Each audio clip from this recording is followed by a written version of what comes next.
Good. I think it might tilt. Tilts. Yeah, okay, great.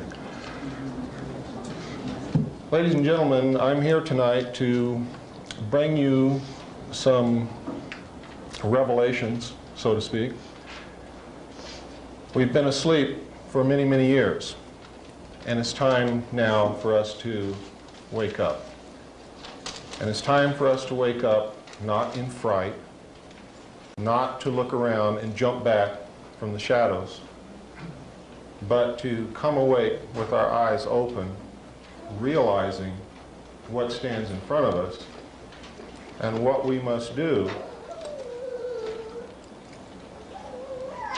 so that we can live our lives again in peace and tranquility.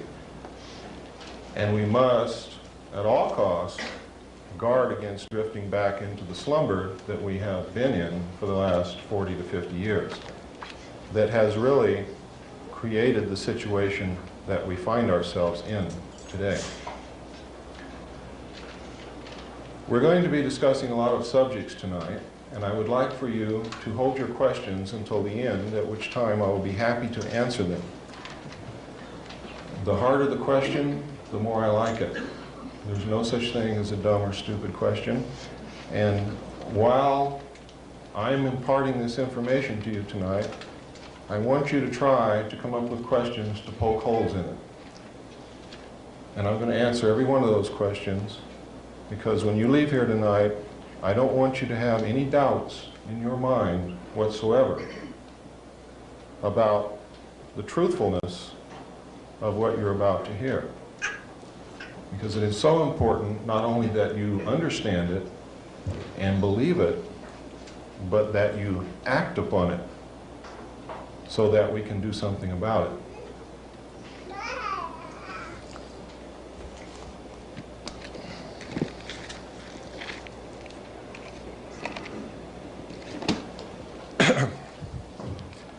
We tried to get a large television set tonight, and lo and behold, in the entire city of Sedona, this is the largest we could get. So if you'll bear with us, I'm going to be showing you some videotapes. Most of them we're going to play through once, because the audio will be enough for those of you who aren't able to see it from the back. When I get to the Kennedy tape, if you are unable to see what you need to see, after we play it the first time, let me know. We will then ask the people in the front to stand up and move back, and those of you in the back come forward. We will play it through as many times as we need to.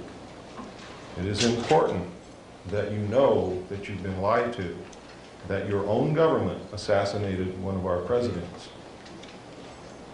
And we're going to show that to you tonight. I would like to thank some people now and talk about some material that you're going to be seeing here in the future.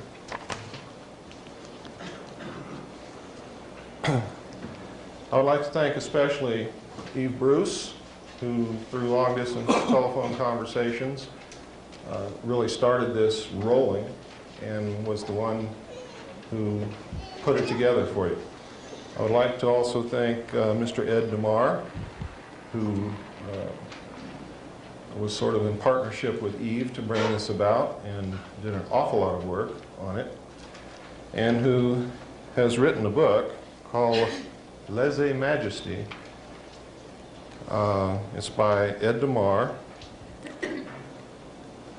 and it covers or concerns a lot of the material that I'm going to discuss tonight, and a lot of the things that Colonel James Boegreitz is talking about across the nation.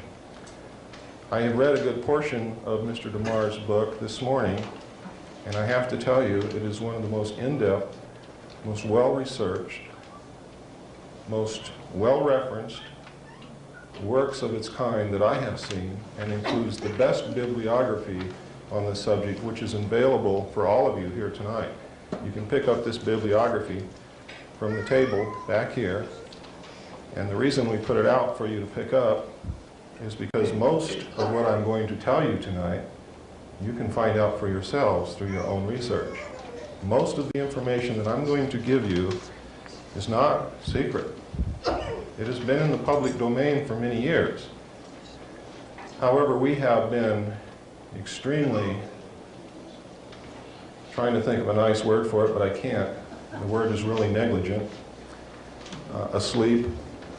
We have abdicated our role as the watchdogs of our government. Instead of reading, instead of questioning, we watch television. We believe everything that Dan Rather tells us, amongst others. He is just one. There are many, and I'm going to tell you a little bit about that later, who lie to you every night on the 6 o'clock news and the 11 o'clock news. So that we get started off on the right foot, I'd like to preface my talk with something I think you need to hear to put you in the proper frame of mind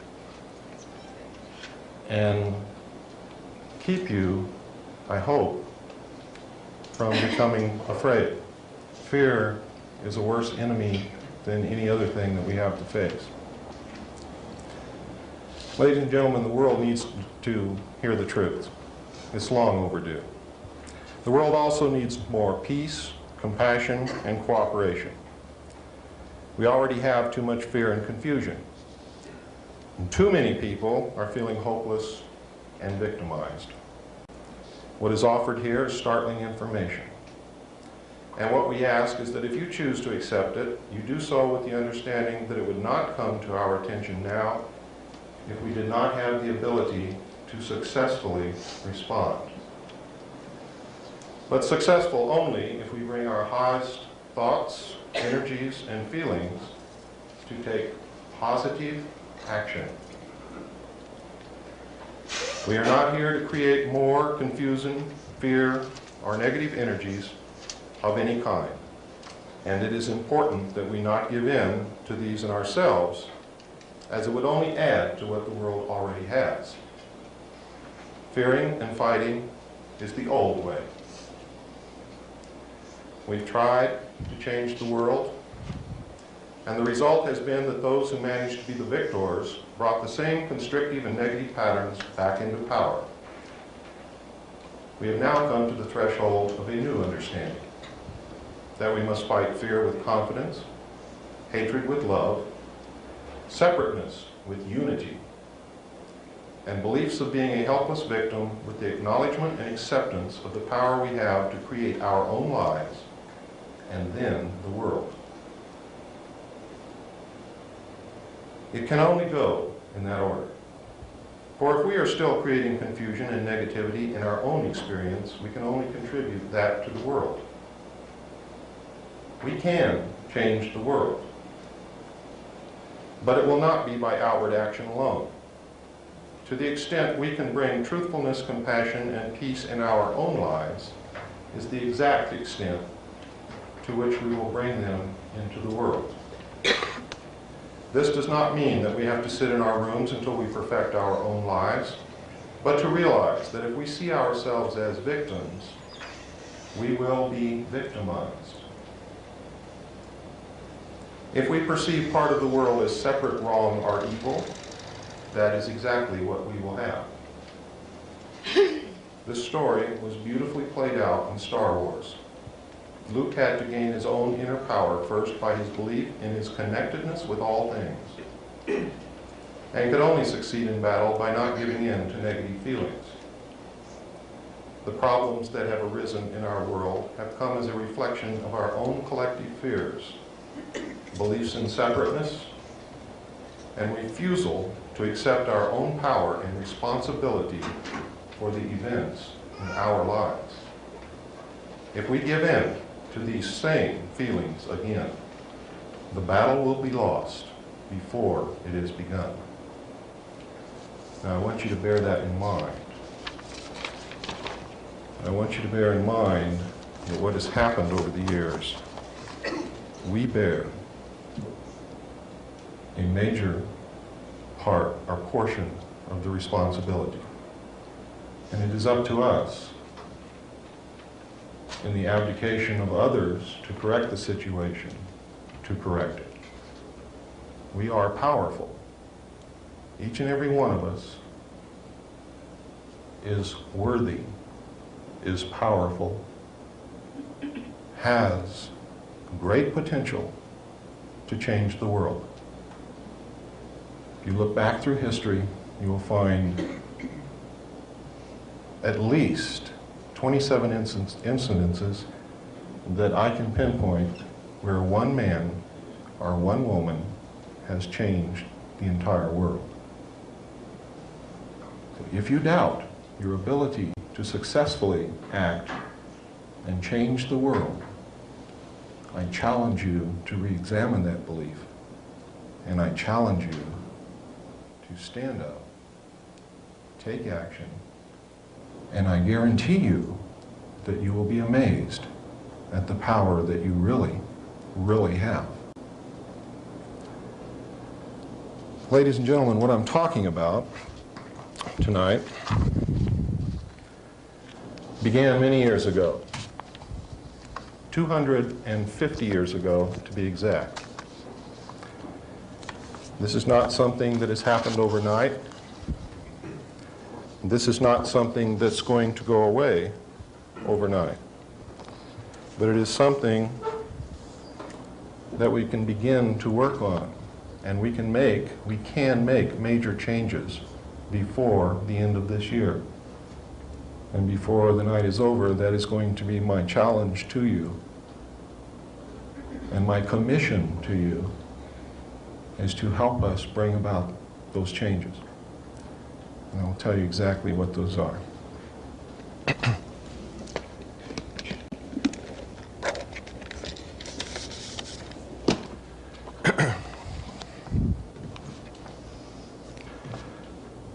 I'm going to brush over the brief history of this because what I want to do is get to the meat of the matter that's happening today, because that's really what concerns us. But you need to know how it all started. About 250 years ago, there was a man who was contacted by, you might call it a channel, you might call it an alien being, you might call it a spirit, whatever you call it. This entity that contacted this person set in motion one of the most far-reaching, longest-lasting conspiracies known to man. It began with the Illuminati. It began with the Illuminati right from the inception of the Illuminati as a plot to depose the rulers of the countries of the world, take down the national barriers, create a one-world government with the core members or executive members of the Illuminati at its head, concentrating the power of the world and the wealth of the world in their hands and subjugating the rest of the human race literally to serfdom. When the heads of the monarchs of the countries of Europe uncovered this plot accidentally, they immediately banned the Illuminati. They put a price on the head of the members of the Illuminati, and they quickly disappeared and took to the holes in the ground. They were sheltered by other secret groups. You will find that all of the secret societies that are concerned with this particular conspiracy, all through the years, always have levels of initiation for their membership. I'll explain to you why that is a little bit later.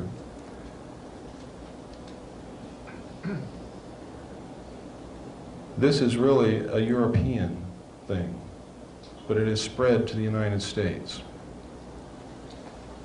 The major controlling membership of these secret societies is a group known as the Round Table of Nine. They are the heads of the most powerful banking families in the world. When you get right down to it, there are only 9 families who control the wealth of the world, and that is the 9 families whose heads make up the Round Table of Nine. Beneath the Round Table of Nine, there's an international organization known as the Bilderbergers. The Bilderbergers are a major player in this. beneath the Bilderbergers, each nation has its own group. Most of the European nations look to the Club of Rome. In the United States, it's the Council on Foreign Relations, and in recent years, in our generation, the Trilateral Commission. You may not realize this, but they are one and the same. The Trilateral Commission branched off from the Council on Foreign Relations to give you something to hang on to should they lose political power. It is an old ploy. It's the same as in the playoffs for Major League Football. You have two teams and you play yourself. You cannot lose. That is the theory behind the split. Now that you know a little bit of the history, and not too much, because I really want you to go start reading for yourself, and you will find that there's plenty of material to give you food for thought, a lot of hours of reading, and a lot of productive research. Our story really started in around 1936, when Germany recovered a flying disc. It is not clear whether they entered into an agreement with the aliens and were given the disc, or whether they took the disc, or whether the disc crashed and they just came in possession of it. The method by which they did this is not clear. It is clear, however, that they had a disc as early as 1936, that they were attempting to duplicate the technology in an area known as Peenemünde. When we went into that area after World War II, and captured Peenemünde, we found safes, file cabinets, drawers loaded with documents on the alien technology and on the attempts to reproduce the technology. We found pieces and portions of hardware. We found some of the scientists in our sweep trying to recover them. Many of them, however, were captured by the Russians. Much of the hardware was also captured by the Russians, and the Russians may have captured the original disc, because we certainly didn't get it to my knowledge. Notice I say to my knowledge, because I was not privy to every scrap of information. When we found this at the close of World War II, we were extremely concerned. We didn't know what to do about it, but we immediately set the scientists about working on trying to duplicate the technology, or at least come up with it on our own. Most of it we did not have to duplicate until 1947, when, as you probably read or heard, or recently if you watched Unsolved Mysteries last Wednesday on television, you saw what was described as the Roswell incident. The Roswell incident is a true incident. It did occur. It occurred near the city of Roswell, New Mexico. And what actually happened, there was a thunderstorm. A disc was seen flying over two cities in the direction where the wreckage was found. The disc either exploded in the air or hit something in the air. But whatever happened, we know it happened in the air because debris was found in two different locations. There were large amounts of small debris scattered over a ranch that belonged to a Mr. Brazel, who was an old-time cowboy. He was a very honest man and reported it. Several miles away, there was a large, intact majority of the saucer, actually, or the disc, found on the ground with several dead alien bodies. The reason I say several is there are accounts that there were 4. I saw pictures of 3 of those dead alien bodies in a report called Project Grudge, which also included material from a report called Blue Book, report number 13. So, I'm not sure whether there were 3 or 4. I saw photographs of 3 of those bodies for sure. really, it doesn't make any difference if there was 1 or 50. The important thing is that it occurred and that there were dead alien bodies that were not of this world. The technology was not of this world. We could find nothing within that craft that we knew anything about. We could not find electrical wires, we could not find vacuum tubes, we could not find hydraulic actuators, accumulators, control valves. We didn't know what made this thing tick. Immediately, it was classified secret. It was carted away. The press was told first that they had recovered a flying saucer. Second, that no, it wasn't a flying saucer, it was a weather balloon.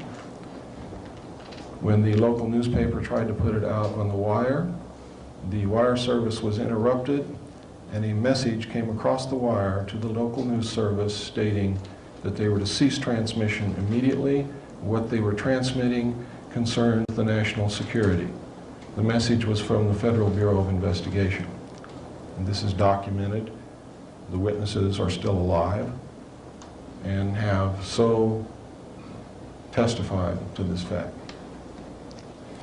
What happened over the next several years, really that's the most important thing that initially happened. The second most important thing that happened, and there were other crashes in between, the second most important thing that happened is that we found 2 discs in the vicinity of Aztec, New Mexico in 1948, which contained human body parts.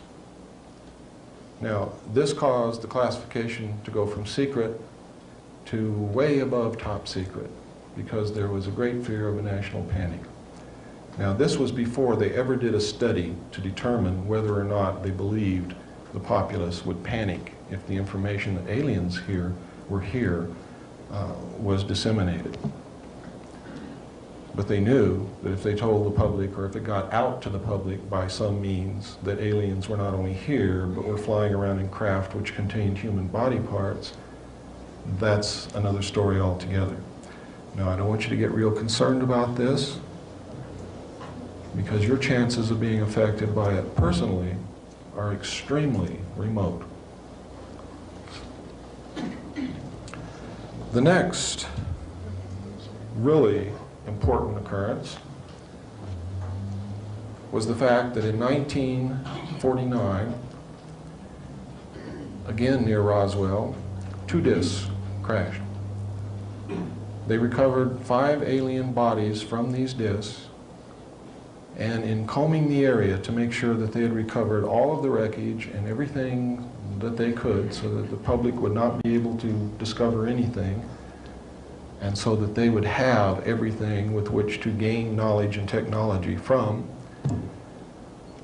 they scoured the area by foot patrol, by jeep patrol, and by aircraft reconnaissance, and discovered an alien live from the crash wandering in the desert. They captured him. He was designated EB, extraterrestrial biological entity. EB was taken to Los Alamos, where he was placed in a Faraday-shielded environment because he had the ability to read the thoughts and transmit thoughts to people outside of where he was being held captive. He also had the ability, through a device that he wore around his waist, to literally walk through walls. Now, we know through our own study of science that this is not far-fetched. We know that mass, or matter, is made up of molecules which are made up of atoms, and in between these atoms there's quite a large space on that scale, and in between the molecules there is a large space on that scale also. It's much like being out in space and looking at the solar system. If the sun and each of the planets, if you were to consider them to be molecules, if you could get way down microscopically and look inside your own hand, you would see much the same thing. There are large spaces between them. They're held together by a force or an energy, which we know very little about. With the proper technology, you could literally put your hand through your other hand if you knew how to do that. the aliens apparently do, because they can not only walk through walls, but they are apparently able to abduct you from your bed in the middle of the night and lift you out through your ceiling without opening any doors, without lifting the roof, without opening any windows, and you pass right through it with no ill effects, and they can put you right back down in your bed in the same manner. Now this sounds totally insane, doesn't it? Doesn't it really? Because I have to tell you, quite frankly, when I was reading this material, and when I was studying the abductee reports, and when I first came across this, I thought it was crazy. I thought it was insane, until I realized that it was absolutely real. I want you to also bear in mind, ladies and gentlemen, that it was not too long ago, and it really wasn't too long ago, that if you mentioned to someone else that in a few years man would be flying through our own atmosphere, you would have been laughed at, ostracized, and probably kicked out of town. Then not long after that, when we did have aircraft and were carrying passengers flew through the air, if you had suggested to your neighbor that in a few years a man would be walking on the moon, you would have been laughed at, ridiculed, and maybe run out of town. Literally, when we put a man on the moon is when I realized that nothing is impossible. Nothing ever again can be impossible. The next most important thing that happened after they found E.B. it came a few years later. E.B. became ill, and they tried to save him. They were unsuccessful. They didn't know how to go about it. But in an attempt to save him, and also in an attempt to gain favor with this technologically superior race, they began broadcasting out into space for help. We have one of your people here who crashed in one of your ships. We're trying to save his life. He's dying. Please help us save his life. By doing that, they hoped, number one, to make contact, number two, to make friendly contact, number three, that the aliens would see us as a benevolent people trying to help one of theirs and would not attempt to destroy us or hurt us. Because we realized that their technology was so far ahead of ours that in any military confrontation of any kind, we would have had no chance whatsoever. And basically that is still true today. What should give you good feelings is that if the aliens wanted to, they could have done anything that they wished to us many, many years ago, and they have not done that. So I see that as good. Hopeful. I see it pregnant with all kinds of hope and possibilities for the future. Because we know, as the human race, what we usually do to an inferior culture, if we're technologically superior, is usually not that good. So there is a great deal of hope. There's a great deal of promise in that. E.B. died in June of 1952. As of the time of E.B.'s death, we had not had any answer to the message that we had sent out into space. The movie that you saw, called E.T., is the story of E.B. They have changed some things around to make it more palatable to you. The beginning of the story, he's running around in the desert. He's lost. The government is chasing him. In the real story, the government caught him. In the movie, the little boy gets him. And they form this symbiotic relationship. They're each getting something from the other. And it's a wonderful story. Well, in real life, the real life E.B. was assigned an Air Force officer to watch over him, become his friend, get as much information from him as he could, be his mentor, be his captor.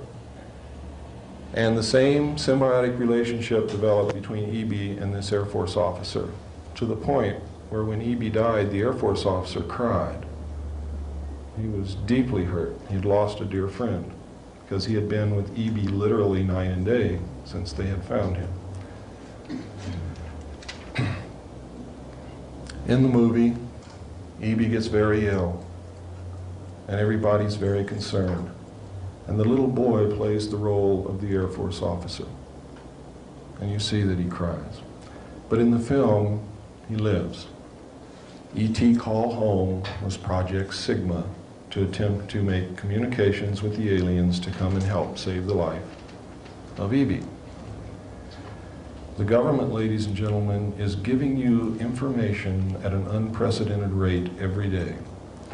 They are trying to get to your subconscious and tell you the story of what has happened over the last 44 years. So that when the truth comes out, it is not a critical shock. You will be prepared for it. You will understand what is happening. In 1953, we detected large objects in space coming toward the Earth. They took up a high orbit around the equator. These objects were determined to be spacecraft intelligently controlled. We did establish communications with them.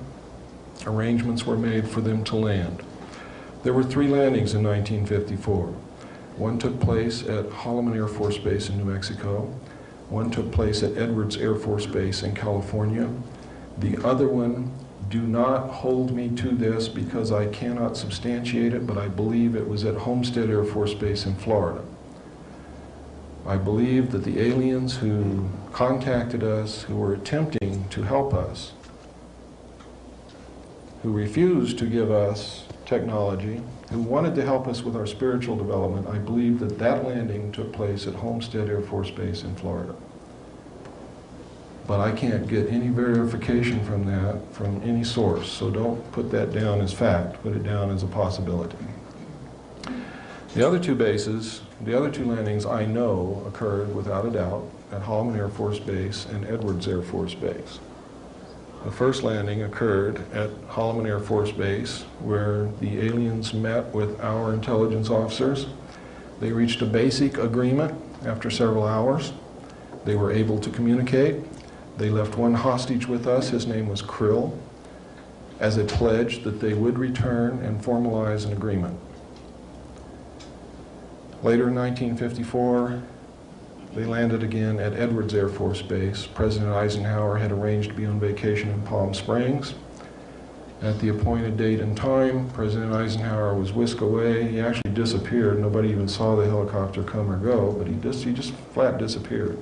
The press was really shook up, and if you read the newspapers during that period of time, you will find that the press literally went wild trying to locate him.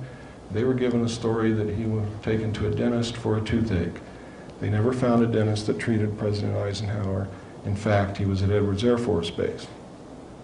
He reached a formal agreement with the aliens and a treaty was signed. This was played out in a movie that you saw called Close Encounters of the Third Kind.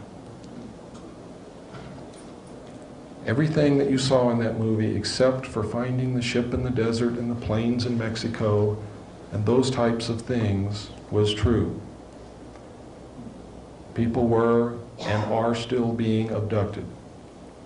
People were and are still being picked up and relocated, decontaminated, brainwashed, given new identities, and put back into society in some other location. It's for their own protection, really. In most cases, in some cases, it's a travesty of justice. People are being implanted. The implants were played out by the silly little tune that people got in their head. That represented the implants. They couldn't get this out of their head. They would have a close encounter with an alien disc, and they would hear this tune, and they could never ever get rid of it. And it drove them to do some crazy things. And there are people today who are being driven to do some crazy things. I know some abductees who wake up one morning after they've had an abduction experience and they've got to move. And they've got to move to a specific place in a specific state, and they've got to do it right now. And they don't know why. And they've never been there before. And they have no friends there. They don't even know what the place looks like, but they get all their kids, they pack up, and they leave, and they go to Sedona, Arizona.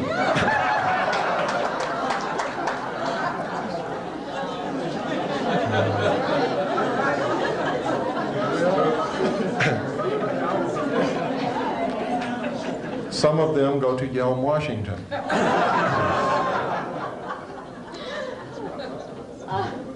There are areas in the United States where people are being driven to.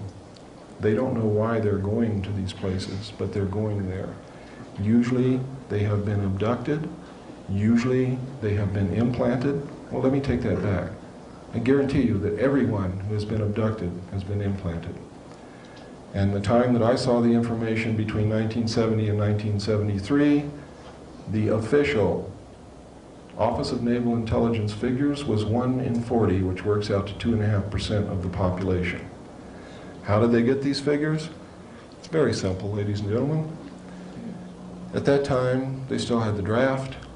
At that time, they had draft quotas from every state representing a certain percentage of the population.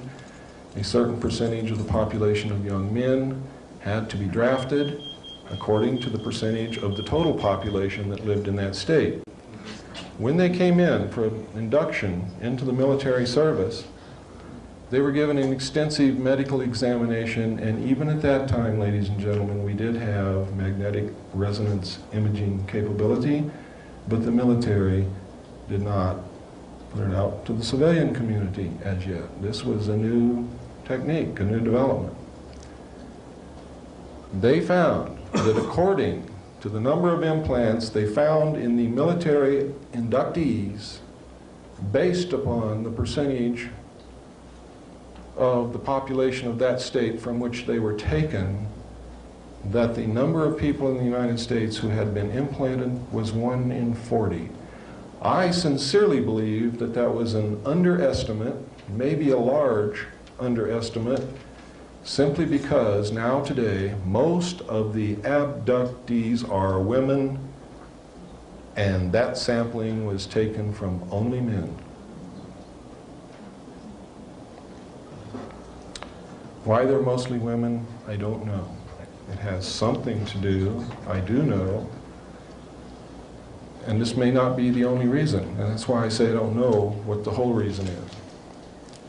It has something to do with the attempts for them to preserve their race in an attempt to crossbreed with human beings, either as a direct attempt by implanting or impregnating the female and allowing the baby to come to the first trimester, at which point they're abducted again and the fetus is removed, or by harvesting sperm and ova from selected human beings and attempting to grow this crossbreed in the laboratory.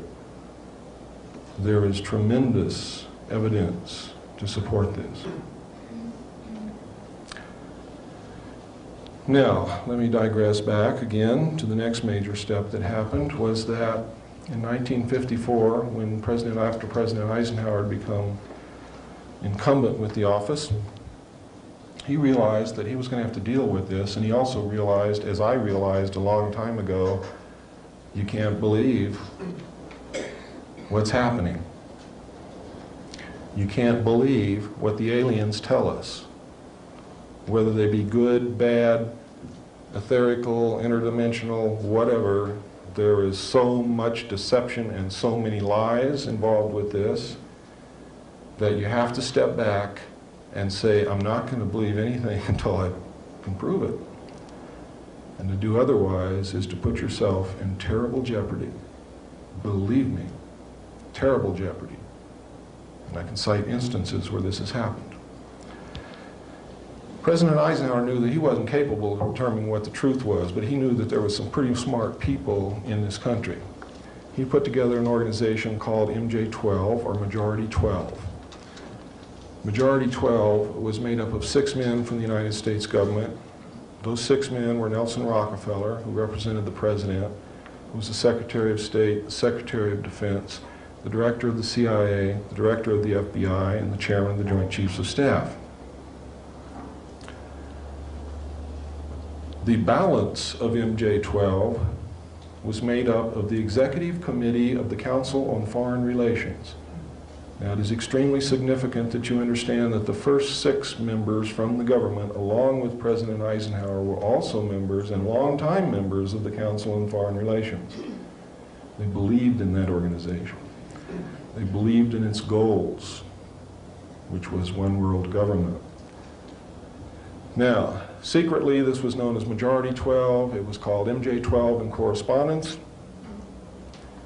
When they addressed correspondence to each other, they did not address it to MJ1 to MJ6. It was J1 to J6, because secretly they were known as the Jason Scholars amongst themselves.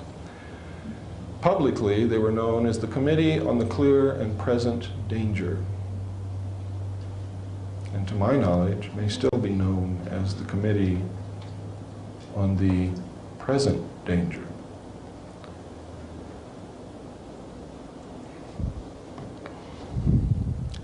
I remember MJ-12 as being 12 men. However, I am still in the process of remembering, and my memory is constantly being joggled and jiggled. And one of the reasons I may have remembered it as being 12 members on Majority 12 is that they had to have a majority of 12 votes to carry anything into action. Thus Majority 12, thus Operation Majority, thus the Majority Agency for Joint Intelligence. That's where that name really came from. Which means they literally had to have the vote of every member on it if there were really 12 members.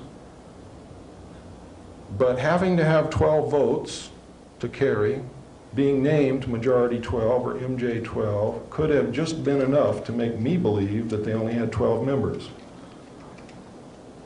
My memory is beginning to joggle now, and I'm starting to believe that maybe there was first 6 from the government and 12 from the Executive Committee of the Council on Foreign Relations, and that there may really be 18 members on MJ-12.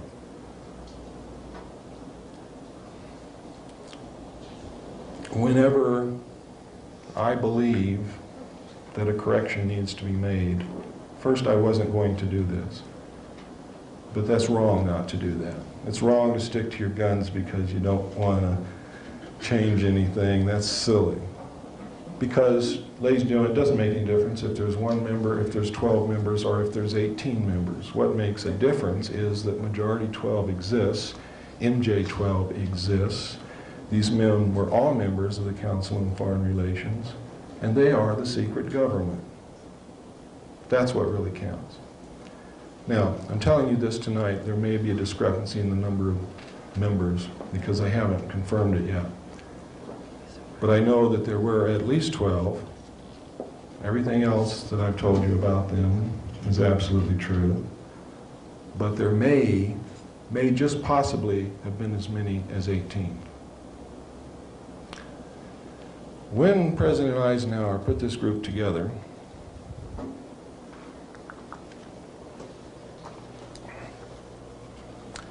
oh, thank you. I didn't realize how thirsty I was. When he put this group together, this group, and President Eisenhower may have done this intentionally, but there's no reason to believe that he did, because there's nothing to tell us that he did. But having been a member of the Council on Foreign Relations, he may have done this intentionally. These people saw this as the opportunity that they had been looking for all of their history.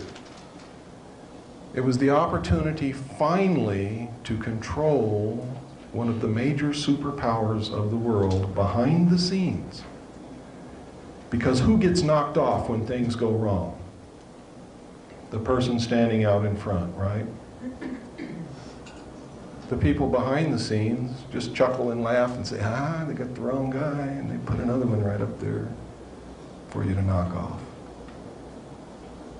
If you're even smart enough to knock somebody off, which we haven't been. The only ones that have been knocked off, they did the knocking off.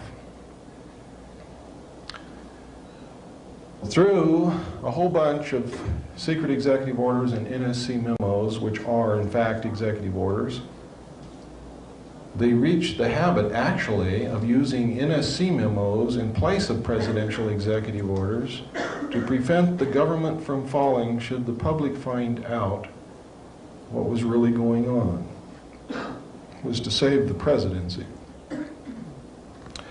What started out as a means to save the presidency resulted in a means to prevent the president from knowing the truth.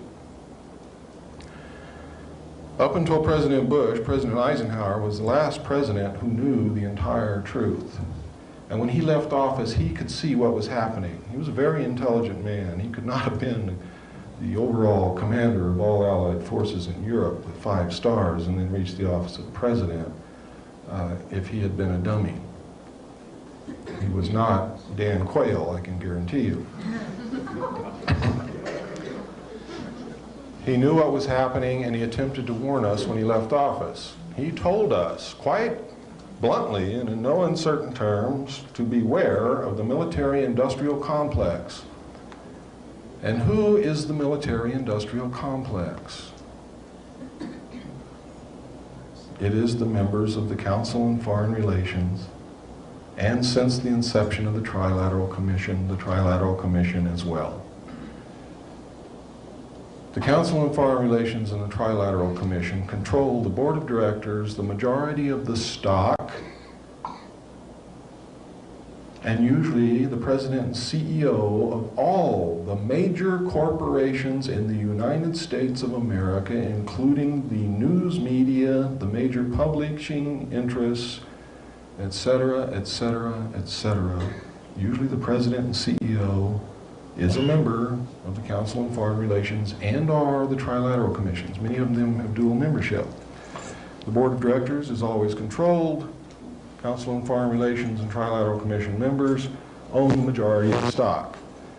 Nelson Rockefeller and David Rockefeller and the Rockefeller Foundation and the Ford Foundation and the Carnegie Foundation, which, by the way, the Rockefeller family owns the Ford Foundation and the Carnegie Foundation, believe it or not, own the majority of the stock in the major corporations in the United States of America. They own the majority of the American-held stock of the Federal Reserve, but the majority of the stock of the Federal Reserve is owned by the European bankers. America has been sold right out from under our noses. It doesn't belong to us anymore. It belongs to a secret government, a secret worldwide government, which pulls the strings, which says, we want this to happen here, and it does. We want this to happen here, and it does, invariably. These men are playing a game of chess on a level that we have never imagined. They're playing chess with the world. And we don't know how to do that. We can't even conceive of that. So let's not be concerned with the world. Let's just be concerned with our country, because they cannot succeed with the world if they cannot succeed with the United States. And with your help, they will not. Where do the aliens fit into this? I've told you the most important incidents that have happened. Everything else is really trivial. I've told you about the abductions, the implants. I've told you about the mutilations, the body parts being found on the craft. I've told you about the agreement. I've told you that they're here. I've told you that we have their technology. Those are the important things. Whether they're at Area 51 or at Tonopah or down in Alabama, doesn't make any difference. They're here. The invasion is over. It's all over. Don't look for an invasion from space. It has already occurred and is over with. Somebody doesn't like to hear that. So we don't have to be concerned with that. One of the things that the secret world government is going to attempt to do to get you to accept their new world order is they're going to try to scare the hell out of you with a fake, phony landing where they're going to say, oh my God, there really are ETs. It's going to be covered by the media of the world. And they're going to say, we're going to be invaded from outer space. We have to band together as humanity to save the planet. And most people are going to say, yeah, yeah, let's do it. One world. Imagine all the people. Imagine nothing worth fighting for. Imagine no religion. Imagine living only for today.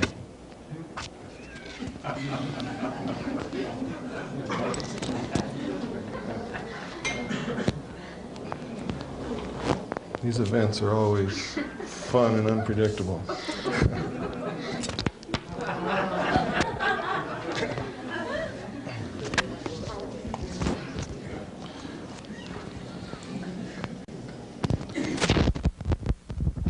I'll tell you what, it's time, let's take about a 5-minute break. Came up and ask quite appropriately, who the hell are you? And I used to start all of my talks out with who I am, where I'm coming from, how I saw this information, and what my stance is on it. And I eventually reached a point, and I keep forgetting that I'm not in California anymore. I reached a point where people would say, we already know who you are, tell us what you got to say. So I stopped doing that, but now I'm in Arizona, and I realize that whereas in California I'm very well known, here I may not be as well known. I was raised in a military family. My father was an Air Force pilot. He is a retired Air Force colonel at this moment. When I was a child, I heard stories about Foo Fighters and crash discs and things not of this world and strange sights up in the sky, and saw pictures that pilots took simply because I was the son of a pilot. Not because anybody was taking the time to show me. I just happened to be there when these things were discussed and when these pictures were shown and passed around. And usually was underfoot and eventually was kicked out and exiled to the back bedroom or the backyard.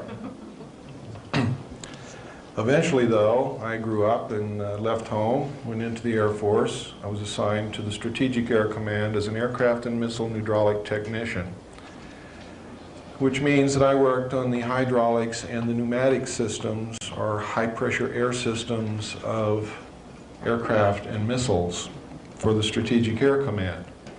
I worked with B-52 bombers, KC-135 aircraft, which is the same as a 707, only it's for refueling other aircraft and carries fuel instead of passengers. I worked on B-58 bombers. I worked on Minuteman missiles.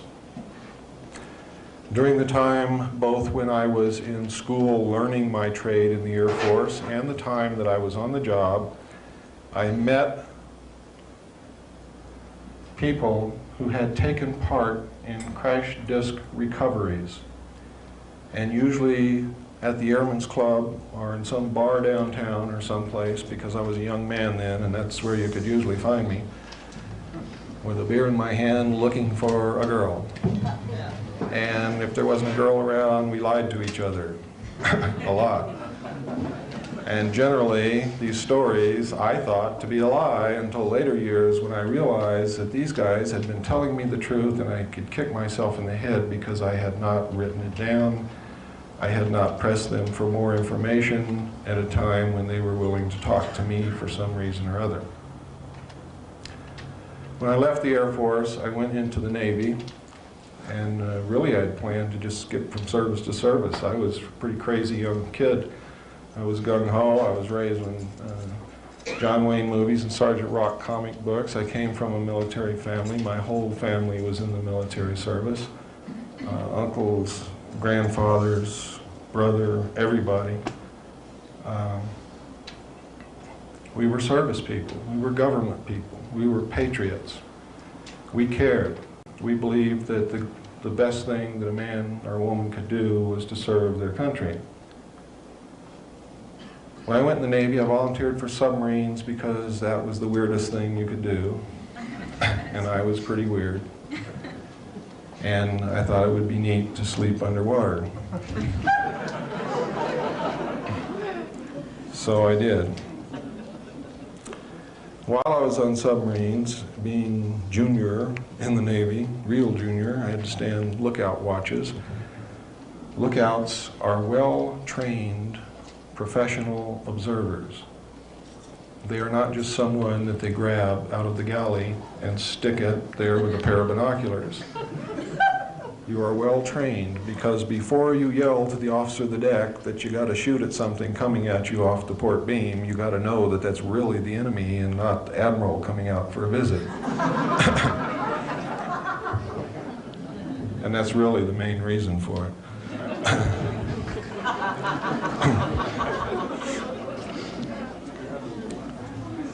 So we were trained observers.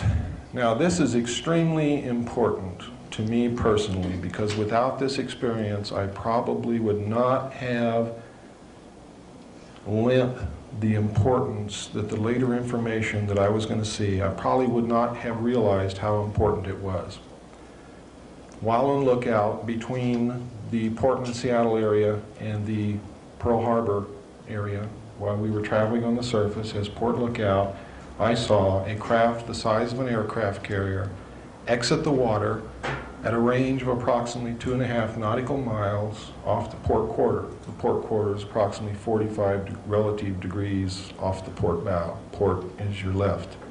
Left, port wine is red. That's where the red light is on a ship. Okay, now we got through that. I was stunned. I knew that I had just seen something that was absolutely incredible and nobody in the world would believe that I saw it and nobody else saw it. And I was faced with the dilemma. I'm the port lookout. Something just came up out of the water that could destroy us in a second.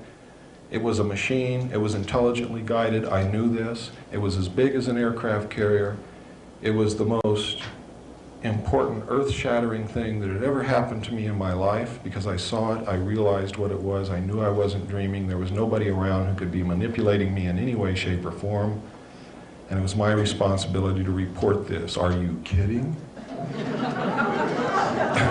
I'm going to tell the man who writes my performance report that I just saw this thing come out of the water? You got to be nuts. But I had a responsibility to the safety of the ship, the boat, which we call submarines, boats, not ships, to the boat and to the crew. So I had to devise a method to report this. And what I did was I told the officer of the deck, Ensign Ball, I said, Ensign Ball, I saw something about 2.5 nautical miles off the port quarter, but it just flashed and I don't know what it was. Could you please help me scour that area to see if we can find it again? Now, I didn't really believe that this thing was going to show up again at all. Well, the starboard lookout heard this conversation and he turned around and started looking too, which he shouldn't have done because you're never supposed to desert your own field of responsibility, but he did. At about that time, the object came, or this object or another one just like it, came back down out of the clouds and entered the water. Ensign Ball dropped his binoculars, dropped his jaw, and turned around and just stared at me and didn't say a word. And then he turned back around and he just stared off into space for a couple of minutes. And then he turned around and looked at me again. And he said, this had to happen on my watch.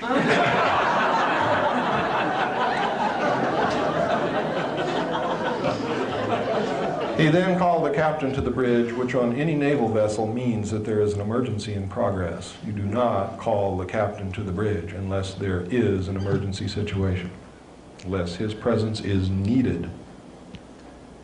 If you call the captain to the bridge and his presence is not needed, you are in deep, deep, deeper than the submarine will dive to, trouble.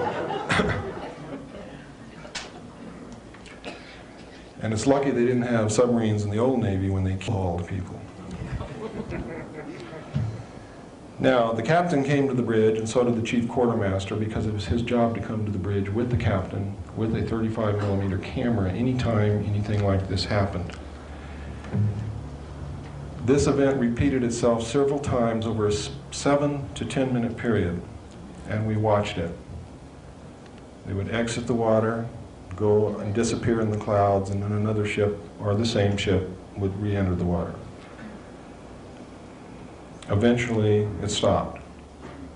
We were told by the captain before we left the bridge, not to discuss it with the other crew members, that it was classified top secret, and that we were never to mention it to anyone.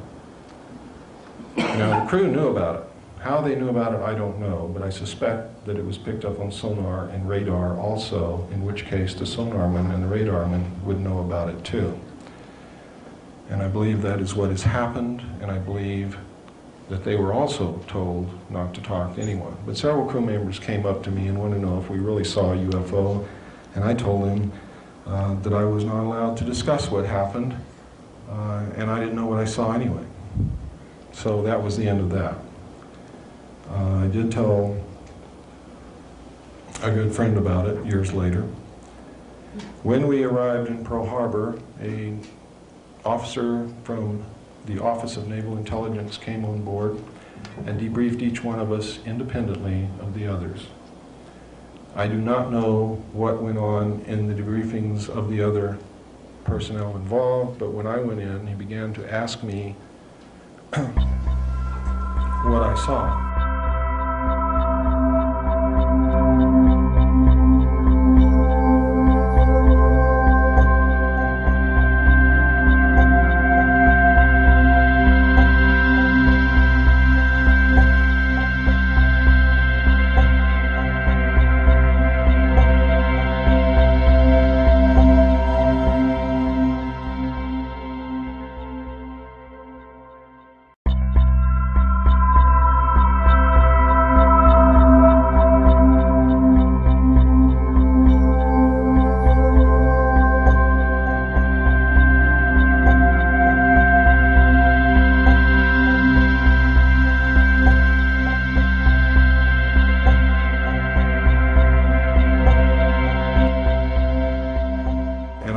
Saw anyway. So that was the end of that. I did tell a good friend about it years later. When we arrived in Pearl Harbor, an officer from the Office of Naval Intelligence came on board and debriefed each one of us independently of the others. I do not know what went on in the debriefings of the other personnel involved, but when I went in, he began to ask me what I saw. When I began to describe to him what I saw, he became very upset, even enraged.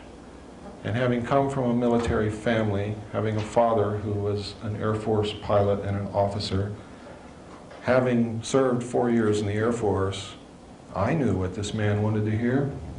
It was obvious to me. So I told him what he wanted to hear so that I didn't have to go through with what I knew I would have to go through if I told him anything else. So I told him, "Sir, I did not see anything. I don't know what you're talking about." And he said, "That's the spirit." I had to sign a security oath. I was dismissed, told that I was a good sailor, had a good future with the Navy, and I left. On the way out, Seaman DiGirolamo was braced up against the bulkhead in the passageway, and I whispered to him, "Tell him you didn't see anything." And I don't know whether he did or not, because we never talked about it again amongst ourselves. Several years later, I was trained again. Well, in between this, striking is what you call trying out for a certain particular job. I was striking for quartermaster, which is navigation. It's where you navigate whatever ship or vessel you're on. I made it, was promoted to third-class quartermaster. Eventually was promoted to second-class quartermaster. I was then trained by Naval Intelligence in my secondary NEC, which is 9545, which is internal security. I was then sent to Vietnam, where I was given a multi-million-dollar patrol boat. I was given 5 other lives to take care of and mother and be a friend to and be a daddy to and everything else, and was given a river and everybody that lived on both sides of that river and said, Bill, go out and kick their butts. And while you're out there, try to collect as much intelligence as you can, try to learn as much as you can from the local people, try to make friends with them, keep the river safe and secure, etc., etc., etc. While I was there, I learned that there was much UFO activity in Vietnam, an awful lot of UFO activity. They were called in official reports helicopters, enemy helicopters. Well, anyone who knows anything about Vietnam, if you look in documents released about Vietnam under the Freedom of Information Act, you will find many reports of any enemy helicopters attacking our troops, attacking the enemy's troops, taking villagers away from their villages. The truth is, ladies and gentlemen, North Vietnam had no helicopters, period. It was really UFO activity. When I came back to the United States, I was assigned to the Commander-in-Chief of the United States Pacific Fleet and was specifically assigned to the intelligence briefing team for Admiral Bernard Clary, who at that time was the Commander-in-Chief of the United States Pacific Fleet.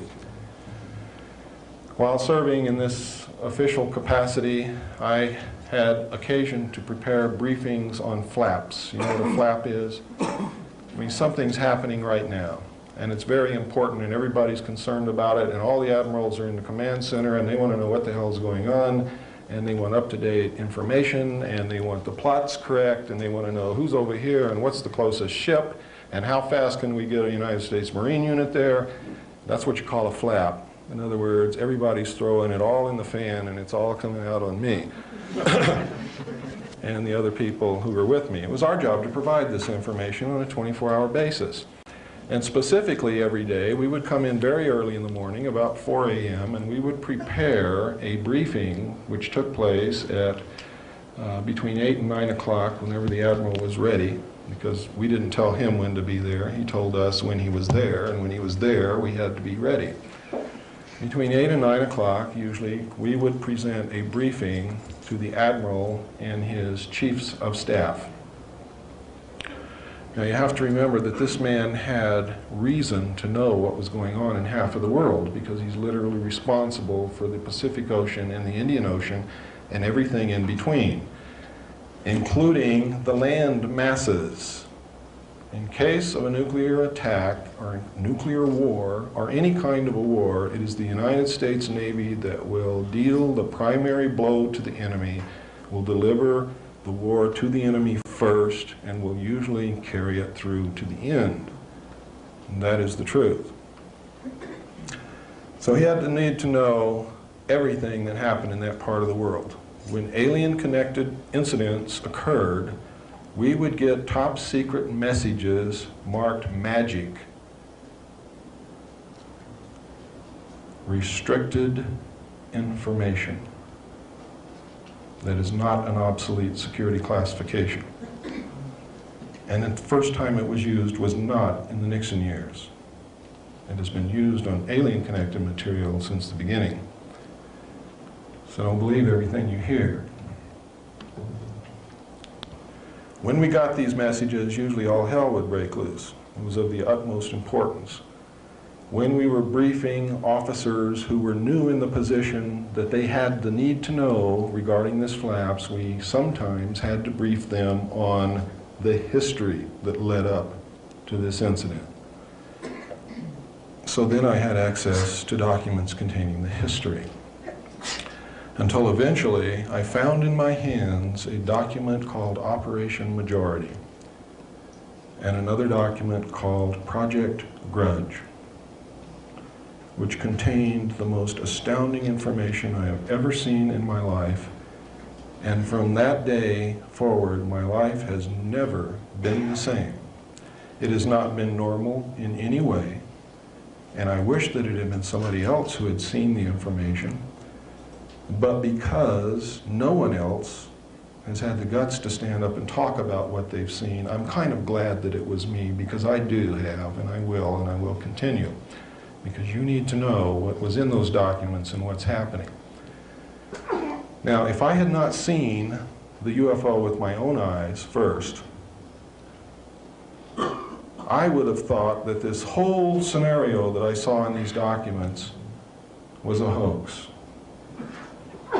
Not perpetrated by the Navy or the Office of Naval Intelligence or the United States government to fool me or to fool anybody else in the Navy. I would have thought it was a hoax after I had read Operation Majority that outlined the plans for the secret government, the secret world government, to come into power. I would have thought that it was a hoax to scare you into bringing that about, and I still think that they're going to use it to try to bring it about. And I want to warn you beforehand not to believe a word they tell you when they tell you there's going to be an invasion from outer space, because there's not going to be. It's already taken place. Because I saw what I saw on board that submarine, and because of the research that I've conducted since then, I know that it's real. It's not a hoax. It's not something to propel this world government into position. It's real. There's aliens here. They're just as real as you and I. And I'm here to tell you about it. And there are other people talking about it, and there have been throughout the history of this thing, only, especially in the early years, anybody who tried to talk were killed, were sent to mental institutions, just flat disappeared and they never knew what happened to them.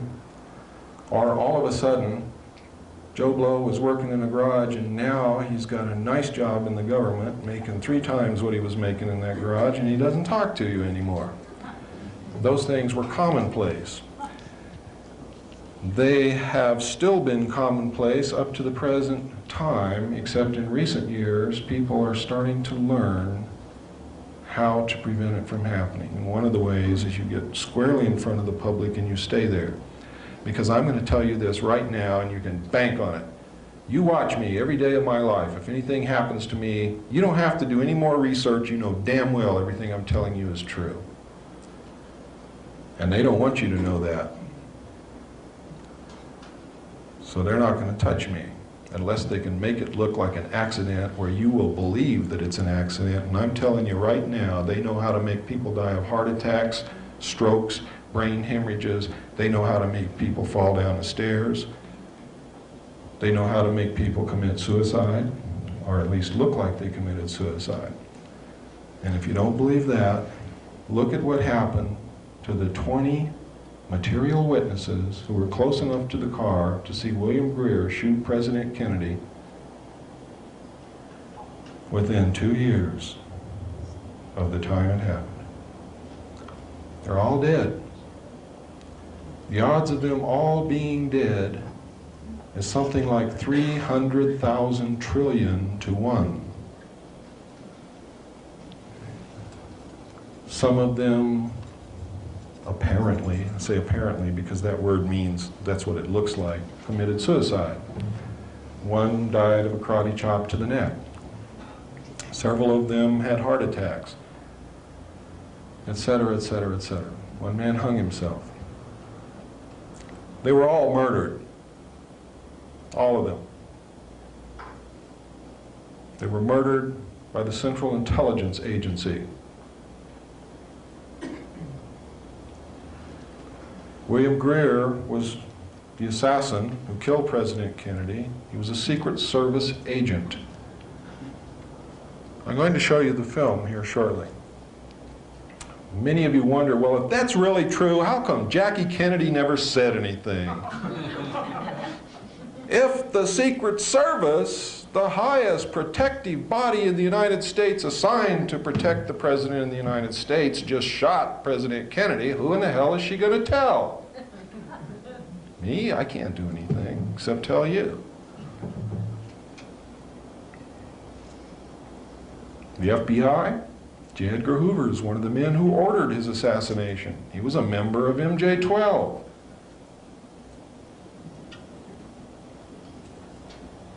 Beginning to see the picture? The picture's not a pretty one. What has happened is these men who throughout history have been trying to figure out how they can control the world, all of a sudden discovered how they could do it. In 1952, President Truman, together with the heads of state of the European nations and the Soviet Union, formed what is known as the Bilderbergers to coordinate the international efforts to protect the world from an invasion from outer space should these aliens turn out to have that as their ultimate goal. The Bilderbergers, as MJ-12 did, soon learned how to wrest power behind the scenes and use the world banking families to manipulate and leverage these nations so that they are really in control of the world, and they are headed by the 9 heads of the families that own most of the wealth of the world, known as the Round Table of 9. Under them, each nation has a group of men secretly controlling that nation. And I don't mean every nation in the world, I mean the nations that count, the hard currency nations, have an organization which is a sister organization to MJ-12 within that country's respective government. How does this work, you say? How can a secret organization such as MJ-12 control the government? It's very simple, ladies and gentlemen. If you will remember that President Eisenhower formed this secret group in 1954. He was the last president who knew everything. They began in 1954 to issue secret executive orders in the form of NSC memos to wrest power away from the president and effectively isolate the president. They took the power to appoint appointees in the government away from the president. And if the president wants to appoint someone whom they don't want him to appoint, they have a way of embarrassing the president to get him back into line, or getting rid of him altogether, or making sure that he doesn't get elected if he's not willing to play the game. The result has been, ladies and gentlemen, that today every major member of the United States government is a member of the Council on Foreign Relations and the Trilateral Commission, or the Trilateral Commission, but usually the Council on Foreign Relations and the Trilateral Commission. They usually have dual membership. Every one of them, not just a few. You see, it started off in 1954, there were just a few. Truman's years, there were hardly any. Eisenhower got in, he was a member of the Council of Foreign Relations. He appointed some. After that, when they took the power to appoint on themselves, they told the president who to put in those positions, and that's who got those positions. And today, the Council on Foreign Relations and the Trilateral Commission is the government. The government is not representing us. They are representing the Council on Foreign Relations and the Trilateral Commission and the secret world order. Please, when you go out of this room, look it up yourself. Because if I hear from you that you don't believe it, I'm going to say, did you check on what I said? Did you go to your library? Did you pick up the bibliography that we left for you on that table? Did you go read those books? If you tell me no, I don't want to hear what you have to say anymore.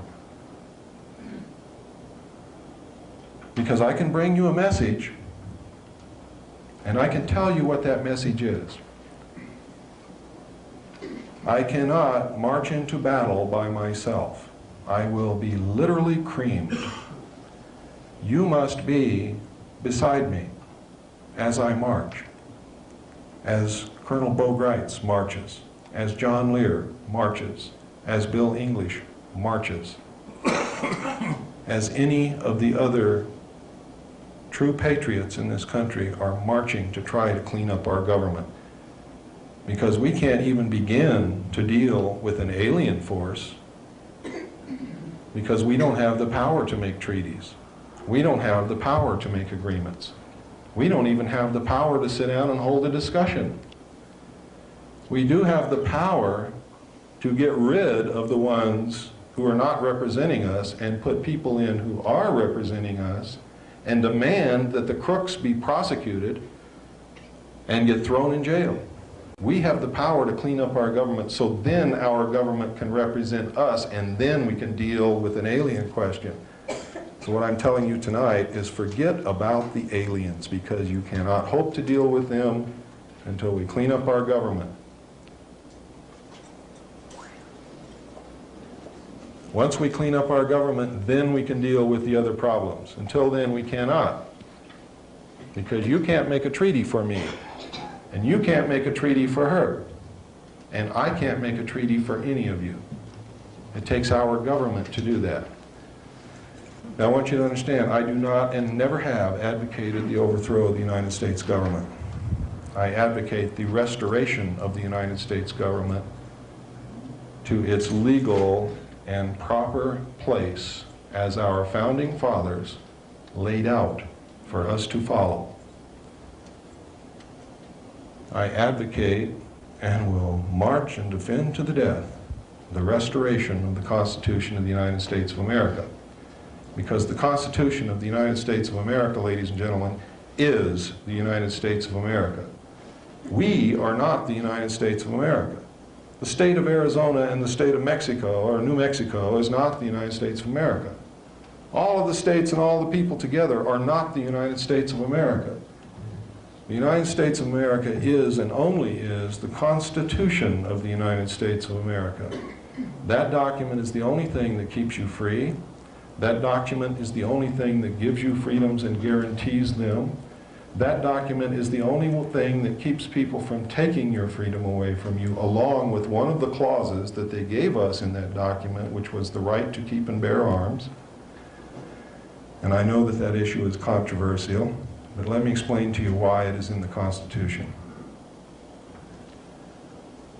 In history, all throughout history, when a despot or a conqueror or a wicked person wanted to subjugate the people, if the people were unarmed, it was easy for them to do that. In fact, it was a foregone conclusion. The only thing that has prevented that from happening in the United States is the fact that most Americans throughout our history up until recently have always had at least a .22 rifle in the closet. And no one could ever successfully march against an armed population which believed in themselves. We've lost a belief in ourselves. We've lost an understanding of the Constitution. We've lost the meaning behind it. We don't understand what our country is. We don't understand what keeps us free. And the secret government is manipulating you daily into begging them to take away your freedoms. And some of you here in this room have been begging them to take away your freedoms. You've been asking them to take away your right to keep and bear arms, which is the only thing that keeps them from destroying the Constitution, declaring martial law, and forming this one world order right now. The only thing preventing that is the guns in our closets. That's all, because they would have done it years ago if it had not been for that. Many of you right now in this room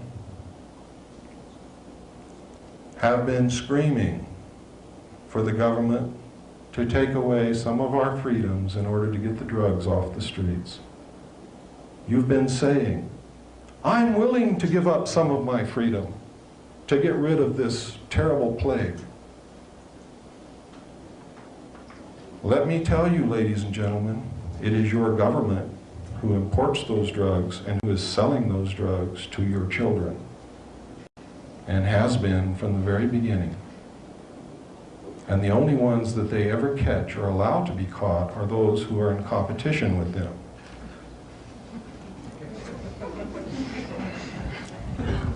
This operation was put into place in the late 50s. It was organized by George Bush in cooperation with the CIA while he was president and CEO of Zapata Oil.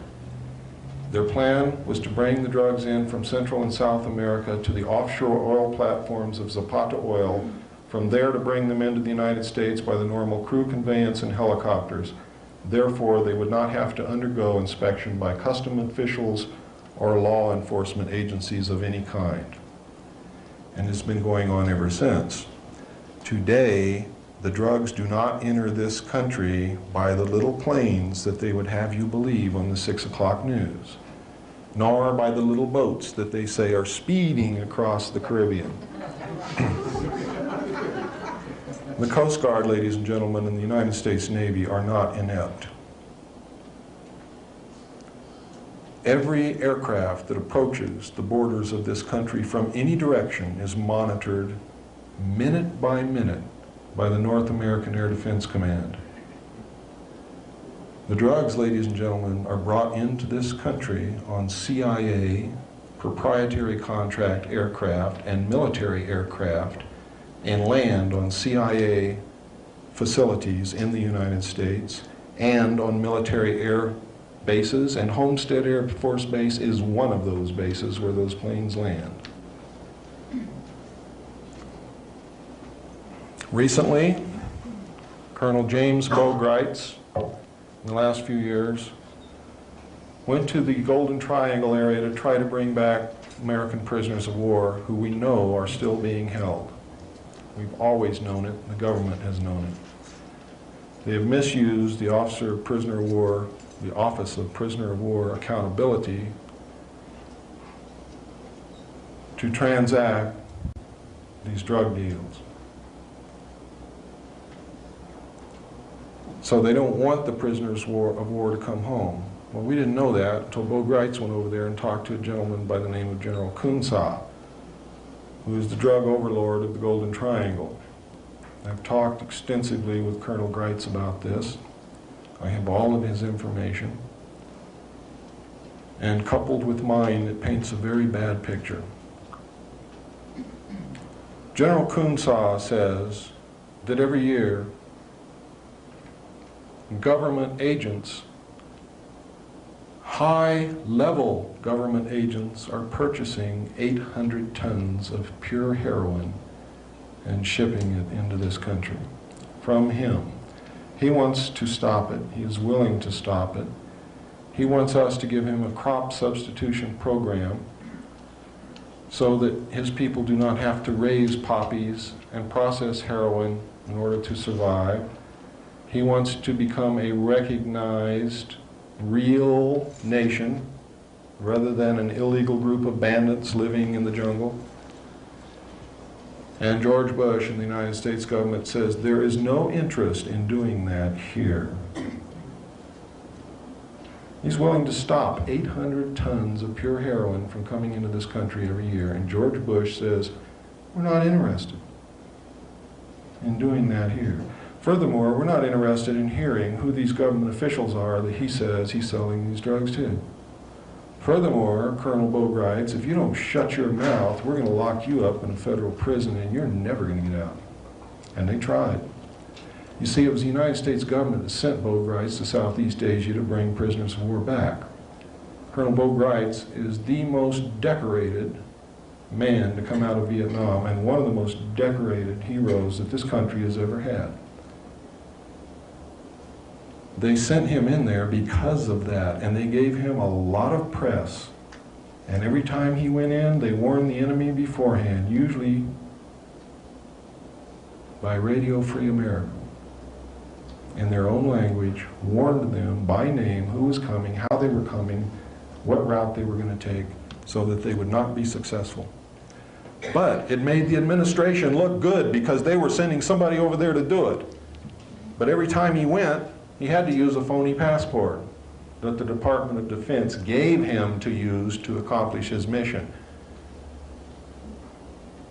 So I'm going to show you a short tape right now. I want you to pay a lot of attention to this, please.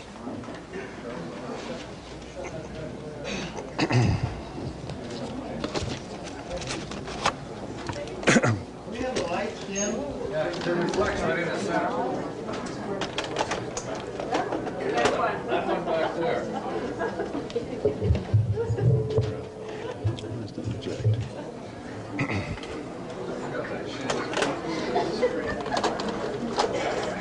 One more.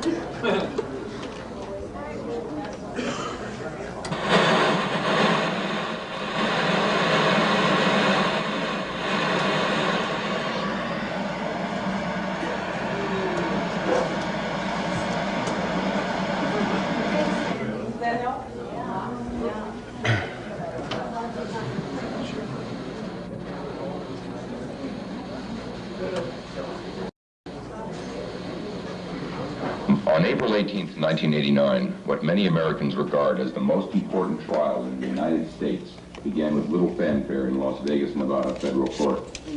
Although it was well covered by the local media, in stark contrast to the Oliver North trial, the national print and broadcast media were conspicuously absent.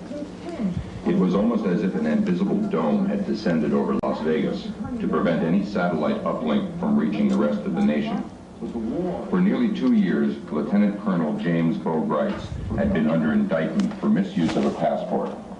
The charge had been leveled at Grites as a result of a trip he made to Burma in 1986. U.S. government prosecutors have contended that Grites lacked official sanction for his activities in Southeast Asia in pursuit of American POWs and missing in action. Grites, one of the most highly decorated Green Beret commanders of the Vietnam era, has countered that he has been so charged in order to shut him up about his discovery in the Golden Triangle headquarters of General Kun Sa that high-level U.S. officials and intelligence operatives have been actively involved in massive drug smuggling for over 20 years. The finance support was controlled given by Richard Armitage, who stayed in Vietnam at the time. And after the Vietnam War, Richard Armitage was a prominent narcotic personnel, prominent trafficker in Bangkok. Yeah, after the Vietnam War. Countless attempts to place this evidence before Congress and the national media have been met with responses ranging from polite rebuffs to outright refusal. Repeatedly during the course of preparation for the trial, the 3 successive U.S. attorneys prosecuting the case stated that they would drop the charge if any evidence of official sanction for his travel had been presented.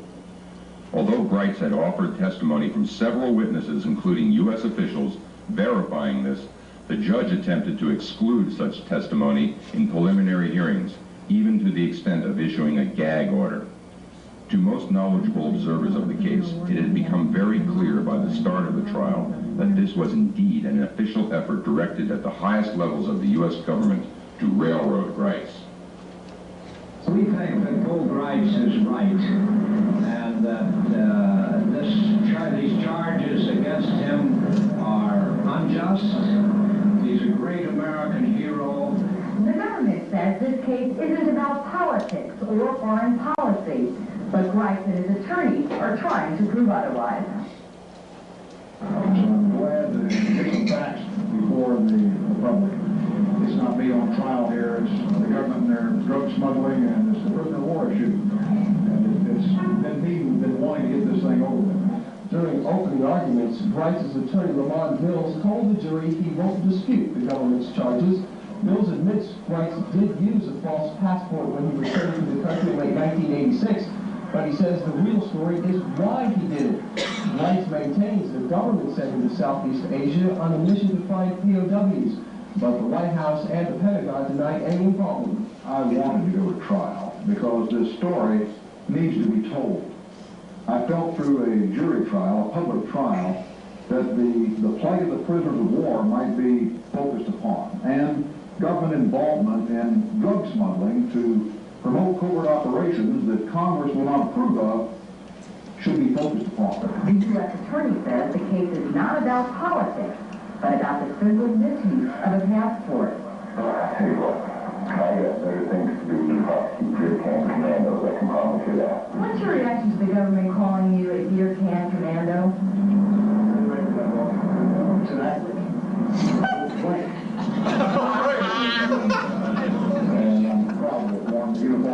States. And anyone that say that obviously can't say the same. Former Green Beret Bo Bright has been acquitted on charges of using a phony passport. In federal court this morning, Judge Philip Froh said he had no choice but to toss out the case. He says the government charged Brights under the wrong statutes. Former Green Beret Bo Bright is a free man tonight. The federal judge has thrown out a felony passport charge against him. Federal Judge Phil Froh dismissed the case against Brights today, saying the government simply brought the wrong charge. Bright says he's pleased with the judge's decision, but that he still has a story to tell about what's going on in Southeast Asia. It's not over until the prisoners of war home. It's not over until Richard Armitage is investigated and this government drug business is exposed. It's sweet and sour. No one likes to win a victory because the enemy fouls out. We don't even get a chance to take the field. You know, at least according to the judge, we made a mistake. We should have charged a different statute. They were trying to save a case that they got watched, all right? And we know it, and we got him on it. We won. Case is over. He's acquitted, not guilty. Mills told reporters that there was a lot of interest in this case from high places, referring to Washington. George Bush called the right.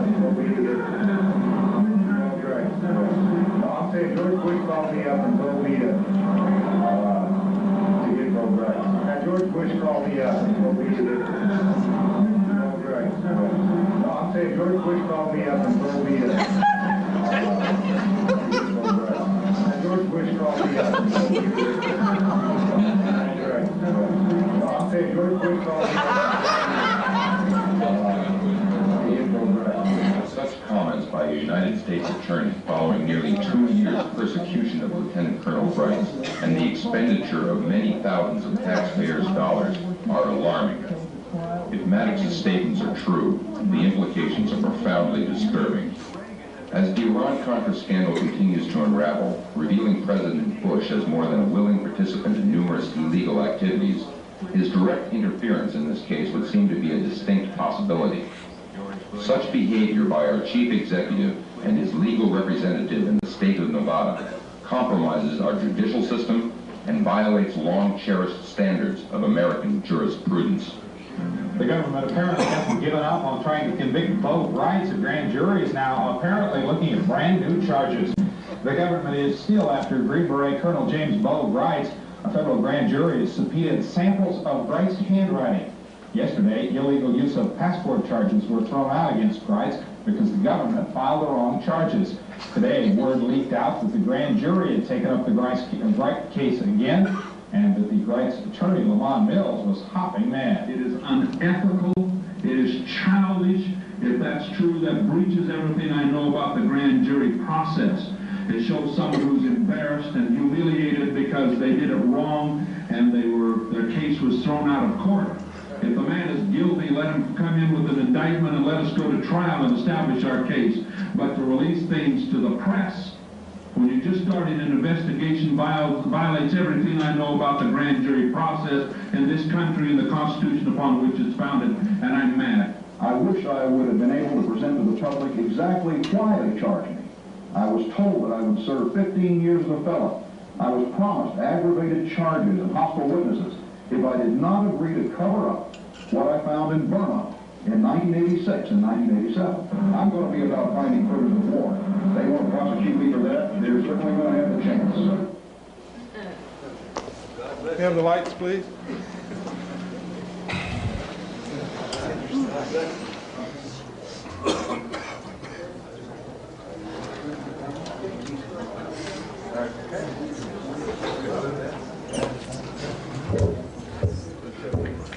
I think I missed some. What was it the federal prosecutor said on the courthouse steps?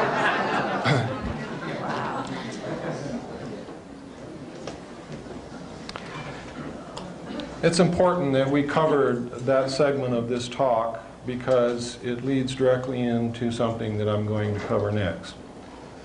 The purpose of the importation and sale of illegal drugs to the American people was to finance the alien-connected projects and other black projects which they knew they could not take to Congress for funding. For two reasons. One, everything they were doing was illegal under the Constitution, and Congress could not, in all ethical and moral standards, approve those projects or approve funding. The second reason was they believed, and with some rightfulness, that if they told Congress, it would be the same as telling the public.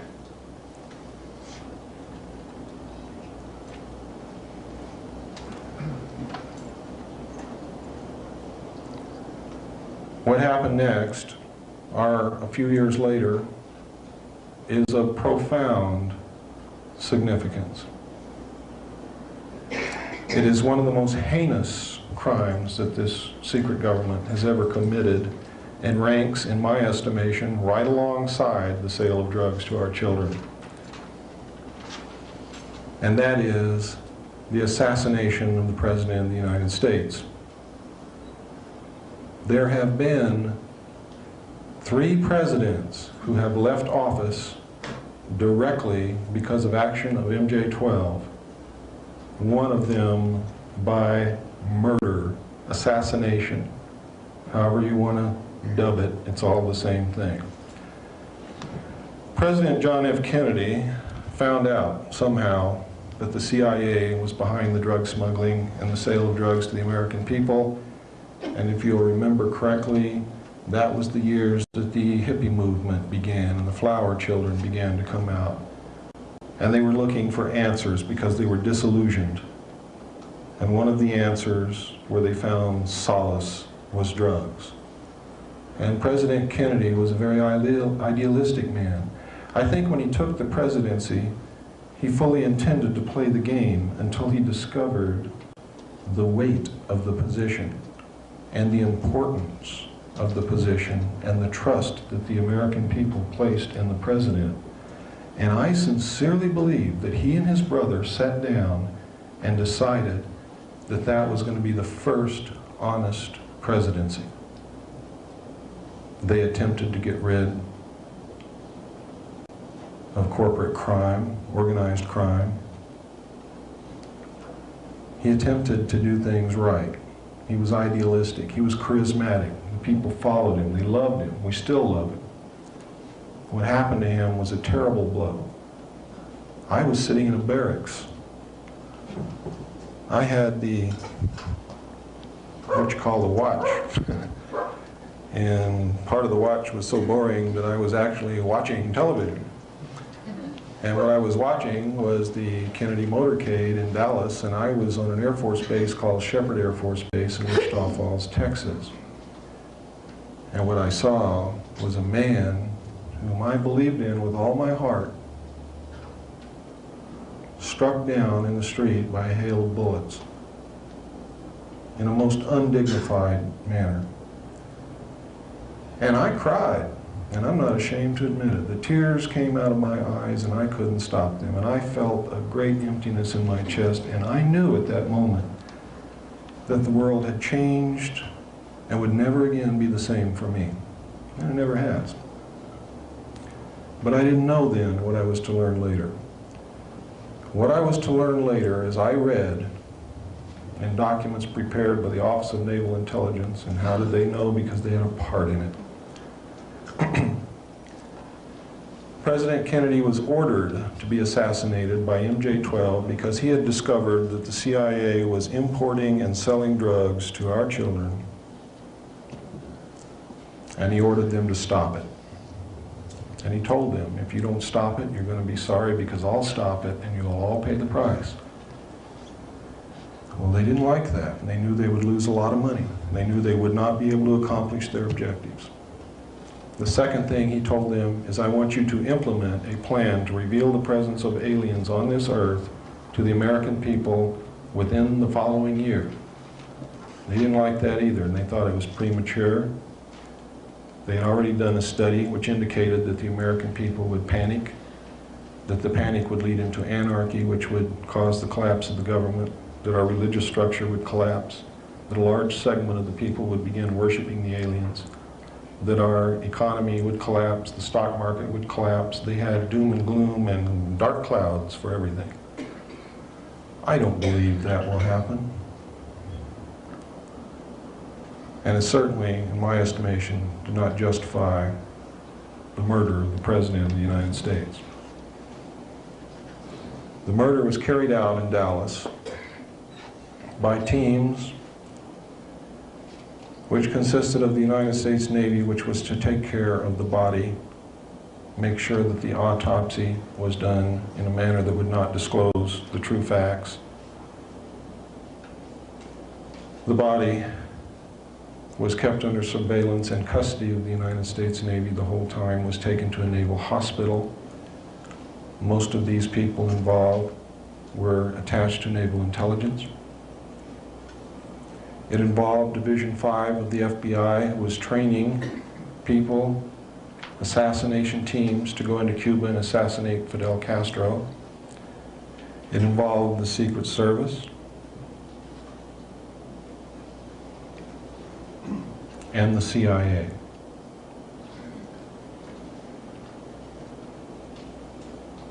When the long-range shots missed, and there were many more shots fired than anything that you've heard before, Kennedy was struck by a bullet in the back, which exited through his neck, or excuse me, was struck in the front of the neck, which exited through his back, I'm sorry. Governor Connolly was struck with 2 separate shots. Another shot hit the windshield of the vehicle and broke it, and you can see that in the films. And we have blown these frames up many times, and we have studied it for countless hours. And we have put it together with the information that I saw in the documents, and we know exactly what happened. We know that Governor Connolly was carrying a gun.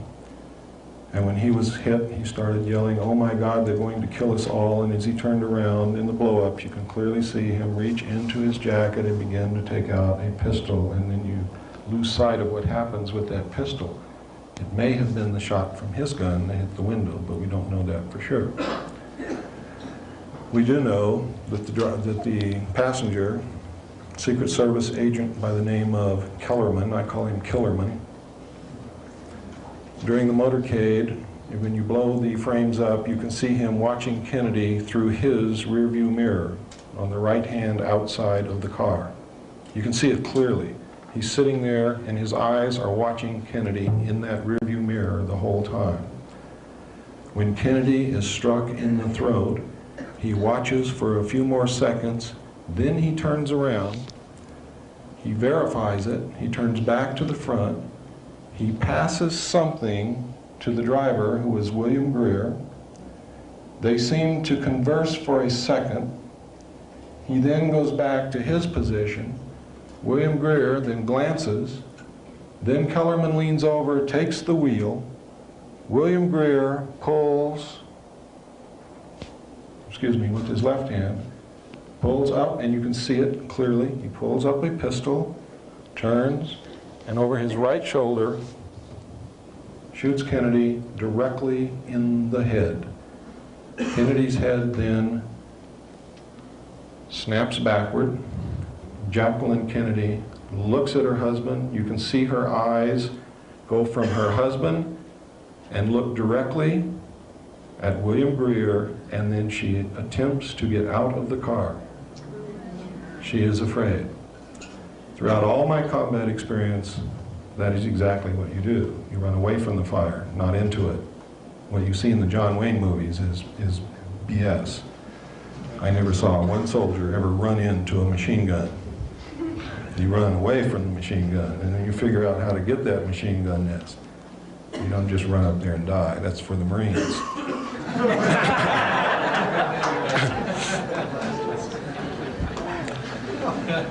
If there are any ex-Marines in the crowd, I certainly do not intend to slight you. The Marines are probably one of the bravest group of men that we have in this country.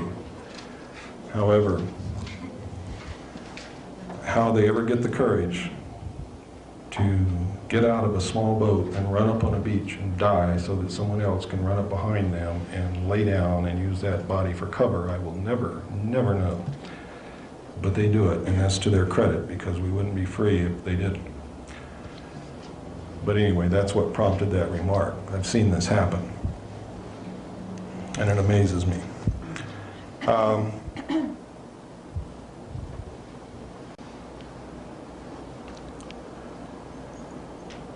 What happened next was that both men in the front seat hunched down. The car speeds up out of sight. During the time when William Greer is actually shooting Kennedy, the car comes to almost a complete stop, which is exactly what a driver would do if someone else is holding the wheel and he's turning around to shoot someone. You would remove your foot from the accelerator. We have tried this, and it's exactly what people do instinctively. They don't even think about it, it just happens. The film that you normally view when they show it to you on television is speeded up many times so that everything happens real fast. You're always looking at Kennedy. You don't even detect that the car slows down, and you never look at the driver, so you wouldn't see it anyway. But just to take a precaution, they cut a few clips out there, so even if you did think to look at the driver, you still wouldn't see it. But in the film I'm going to show you tonight, we got those clips. Now, when I saw those documents,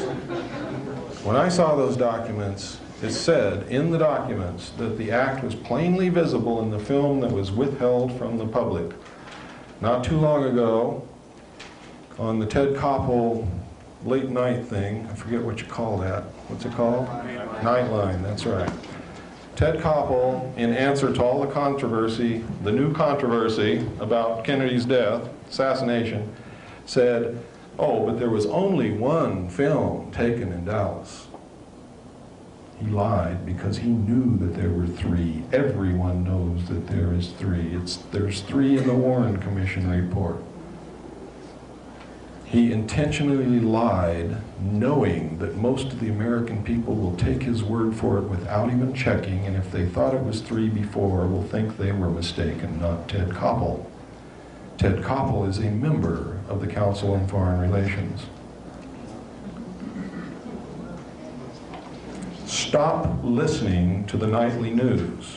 They're lying to you. The best thing that you can ever do is turn your television off or burn it, or give it to little Johnny who has a screwdriver and needs something to play with.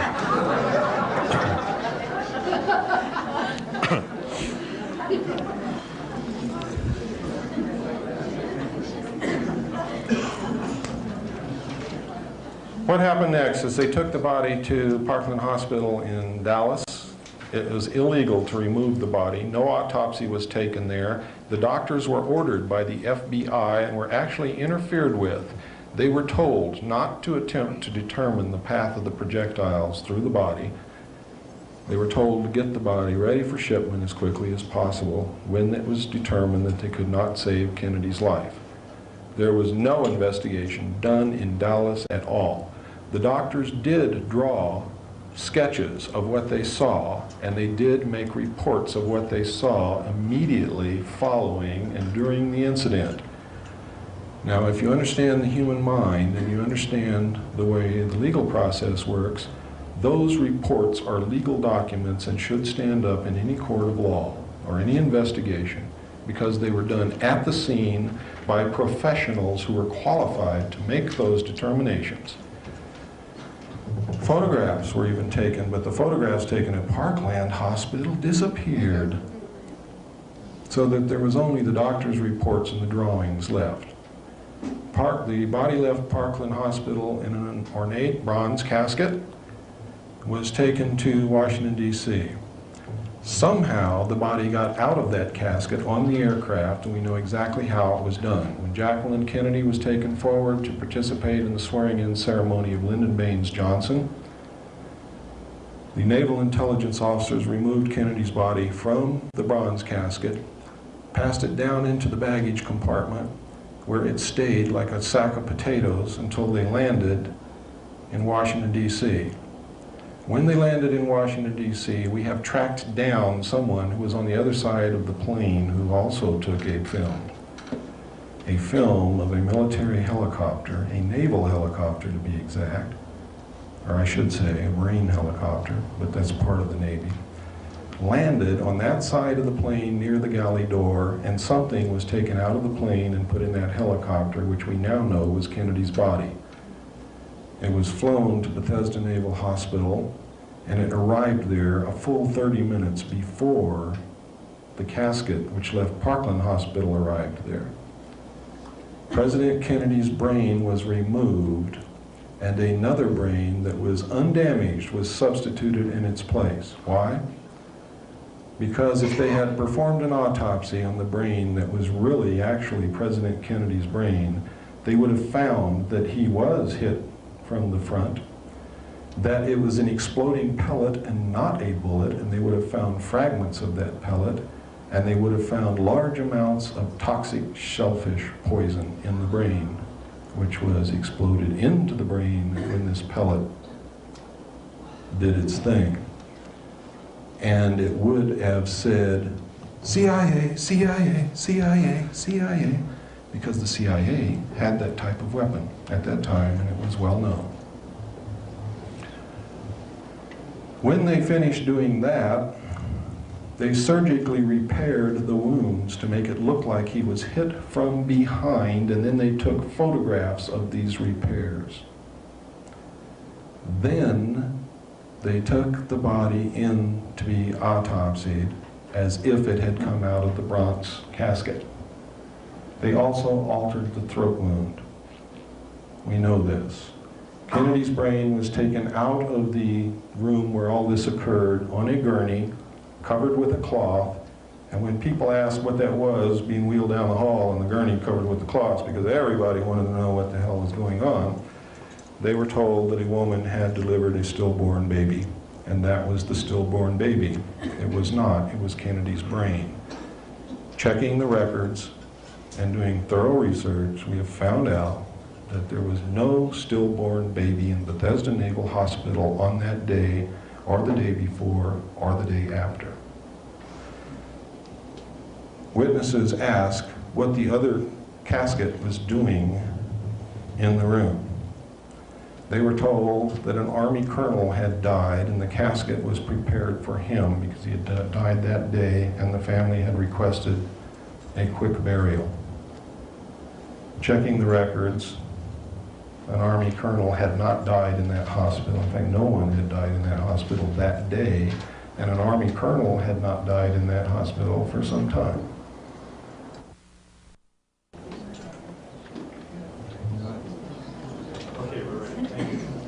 I don't hold much hope for William Greer talking, but I want him to talk. I don't want him killed. I want that man to talk. I want him to become a man and talk. I want the rest of these so-called men and patriots in our government to become real men and real patriots and start talking. Because right now I'm going to tell it in front of you, I'll tell it in front of the world, I'll tell it in front of the government. Our top military commanders are cowards and they are traitors.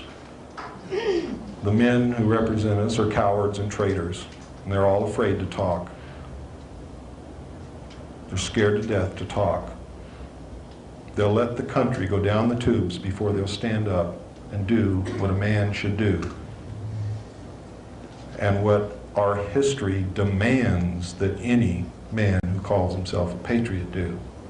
Stand up and talk and tell the truth. And I'm going to continue, and I'm going to ask that you continue with some of the things that I'm going to ask you to do tonight when you leave here over the next few days and into the next year. I'm going to ask you to continue until we clean up this government, until it gets back to a government of, for, and by the people.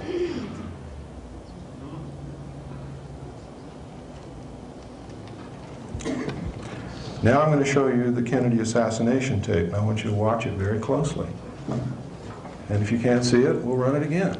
And if you still can't see it, we'll run it again. I don't care how long it takes, because you need to know this. You need to know who killed your president, and you need to know why. And you need to be incensed, you need to be outraged, you need to know that you have the power to do something about it, and then you've got to do it. You have to do it. And I'm going to give you this challenge. If you can't do it, you ought to go live in another country.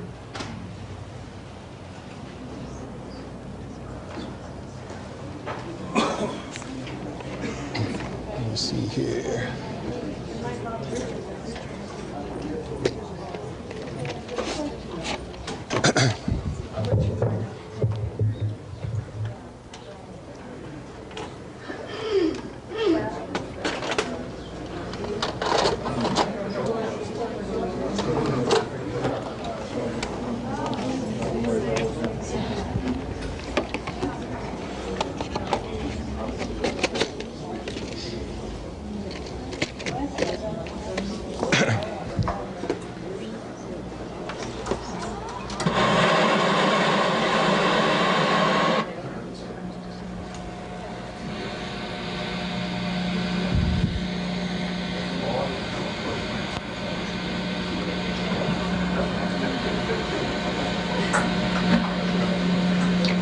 Nearly 25 years ago, the people of the United States and the world were shattered by the impact of an assassin's bullet upon the helpless, unsuspecting young President of the United States, John Fitzgerald Kennedy. Watch the driver, not Kennedy! Bullets has penetrated deeply into the body and soul of America, destroying the very lives of thousands and the heart and trust and political will of literally millions. And the years that have passed since this tragic event removed from the world stage perhaps one of the most promising human agents of peace and progressive political development, we have been fed one officially sanctioned lie after another, beginning with a blue ribbon cover-up commission to a castrated Senate Select Committee seeking to shed light upon an event deliberately enshrouded in deception, concealment, and outright falsehood. 25 years is long enough. It is time the truth was finally told, in the earnest hope that it will truly set us free of the murderers who pose as our protectors. What we're observing here is the motorcade in Dallas on November 22nd, 1963. As the presidential car passes behind the freeway sign, President Kennedy is struck in the throat by a bullet that was fired from the grassy knoll. As he's grasping his throat, John Connolly is turning around to his right. He at that point is struck. You notice the the passenger of the car turning back to see what has happened to the president. As he turns back to the front, the driver of the car turns with his left arm over his right shoulder with a pistol and fires. You see the 45 caliber nickel-plated automatic weapon in his left hand. He's firing over his right shoulder. You see it in relief. You see his head pointing backwards towards the president.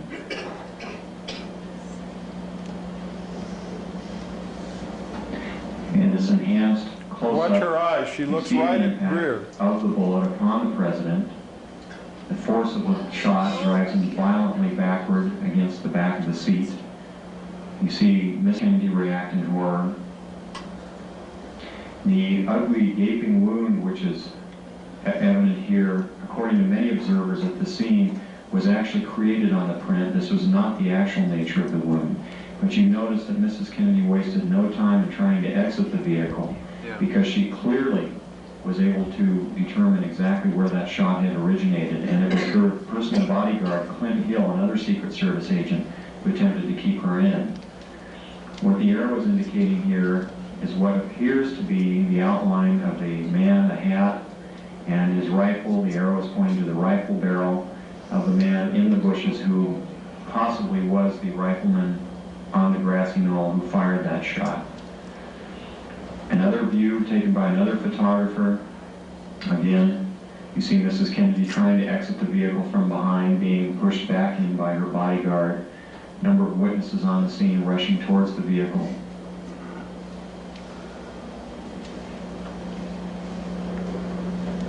This section, the man standing on the far right of the wall there is Abraham Zapruder, the photographer who took the original photos. The arrow here is indicating what was very likely the rifleman on the grassy knoll, the man who fired the shot which penetrated Kennedy's throat from the front, not from behind as the Warren Commission would have you believe. Very interesting note also that the motorcycle policemen were told to remain behind the car at all times. Here you see the passenger in the front turning back, looking at the president. Instead of jumping back to assist him, he turns forward. The driver is now rotating. The weapon comes into view and he fires. You'll see this repeatedly in these sequences. Kennedy's been shot in the throat. He's leaning to his left. The driver now begins to rotate. His left arm comes over his right shoulder and he fires now.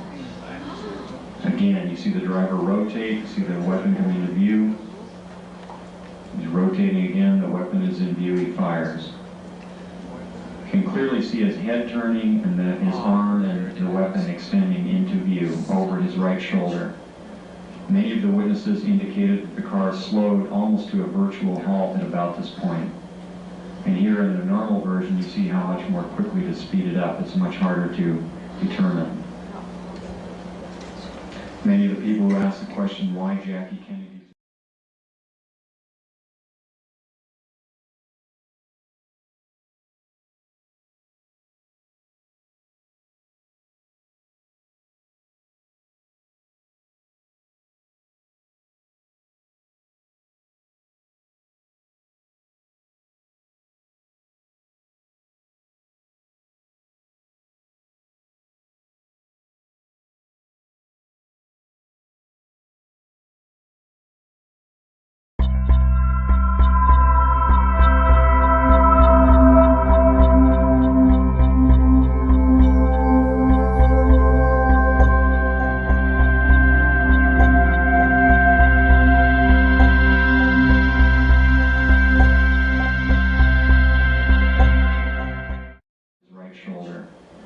Many of the witnesses indicated that the car slowed almost to a virtual halt at about this point.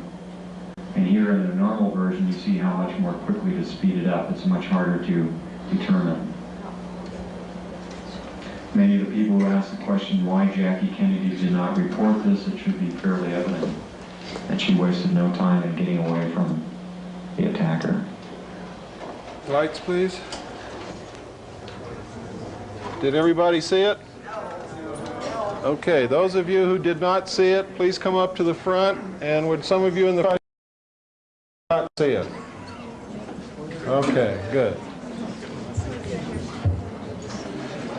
Let's move right on along here now. What I'm showing you here is an aerial photograph taken of Area 51, otherwise known as Dreamland or Groom Lake. It is a super top secret area in the Nevada test site where we are test flying the alien craft. Now, a lot of people didn't believe what John Lear and I have been telling them for a long time, and there is a radio show in Las Vegas called The Billy Goodman Happening. Is anybody here who listens to that? One gentleman in the back. Did you hear the Groom Lake trip? Yeah, every once in a while. Okay. What happened was they didn't believe what we were telling them, and all these people wanted to go out and see for themselves. So they put together this trip to Groom Lake. Now, in anticipation of this, a reporter from Santa Clara came down, got a grant from a radio station up there, and came down and camped out up there watching Groom Lake for a week in advance and phoned in reports every night to the radio station. And he had dozens of sightings. Unmistakably unidentified flying objects that could in no way, shape, or form be aircraft. All in the Groom Lake facility, in the air, doing things that are impossible to do. On the fateful night, 100 of Billy Goodman's listeners and Billy Goodman and about 9 members of the Lincoln County Sheriff's Department went up there and had a vigil. They had 4 sightings, and then the majority of the group left. 4 good sightings, and then the majority of the group left. 12 people stayed there all night and had 15 more documented sightings that they are ready, willing, and able to swear to. So, you can do with that piece of information whatever you wish. I suggest that those of you who can tune in to the Billy Goodman Happening every night, Sunday through Friday night at 10 p.m. It goes from 10 p.m. till 1 a.m. in the morning. It is the only radio show, in fact, it's the only media in the world that accurately reports the UFO issue. I have been a guest on there many, many times for the whole 3 hours. He has had Colonel Bo Greitz on there. He has had Brad Steiger on there. He will have anyone on there who knows anything about this and wants to be on. All you got to do is write him or call him, talk to him. His daytime number is area code 702-451, and I hope you're writing this down, Virgil. 702-451-3131 in the daytime. If he's not there, please leave a message for him. He will get back to you. What is the name again? His name is Billy Goodman. What is the frequency? It's 840 on the AM dial. Now, I've tried to get it on my car radio here. That station is 50,000 watts, and it's heard in Canada. The whole state of California can hear it, Oregon, Idaho, all over the place, but I can't get it on my car radio in Sedona, Arizona. It's incredible, because it is the only... Billy Goodman, in my estimation, is a hero, because everyone else who has ever tried this in the past has lost their job, or the radio station has blown up, or something has happened. But Billy Goodman has sworn that he's going to persist until the truth comes out. So he will talk about it every night. He talks about other things, and he has other guests on, and he has entertainers on, and things like that, but his main issue is the UFO and the drug issue, and he wants to get to the truth. And he has sworn that he will persist until the truth comes out and nobody will make him stop. And I believe him. He's doing an absolutely wonderful job. Now, what does all this mean? It means that the secret government is not our government, and it is in full control and is powerful enough to assassinate a president and get away with it. They were powerful enough to tell Lyndon Johnson not to seek another term, and he didn't. How many of you have ever read or know anything about Lyndon Johnson? Anybody in here? He was my teacher at school. What did you learn about him? Not much. You think he would have not run for another term? This is one of the most ambitious men that ever lived. He was a politician's politician and one of the dirtiest of them all. And he wanted it all. He didn't run again because he was told by MJ-12 not to run again, because for him to run again and make a reversal on a Vietnam policy would have embarrassed the entire administration and could not have been explained. They needed to get another president in who would pull the troops out of Vietnam, because Vietnam was becoming an issue that was going to pull the government down. And Johnson was for finishing the war, not pulling out. President Nixon was forced to resign. The Watergate incident was created. Deep Throat was not one person, it was 3 people. The Washington Post is owned, and the editors all belong to the Council on Foreign Relations. Now, I don't mean owned by the Council on Foreign Relations as a body. Is owned by members of the Council on Foreign Relations. If you think that Bernstein and Woodward broke that story all on their own and their persistence, you better think again. They were led through that by their nose. Nixon was forced to resign. Nixon did something wrong. Did several things wrong. One, he opened up China. China had been isolated intentionally by the Soviet Union and the United States to prevent them from reaching a level of technology that would increase the pollution in the atmosphere and in the water of the earth.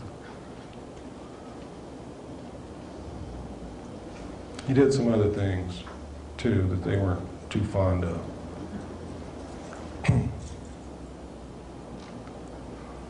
President Reagan's assassination, we believe, was an attempt to get Bush into office quicker than what he would have, and also to ensure that he got into office, because an election is always an iffy matter, and Bush had been their baby from the beginning.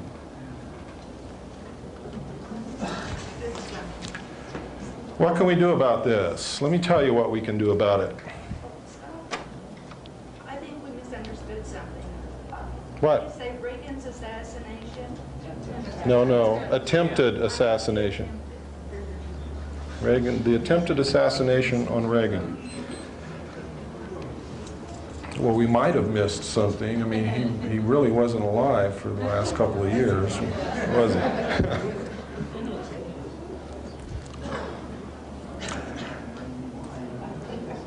What can we do about this? It's very simple.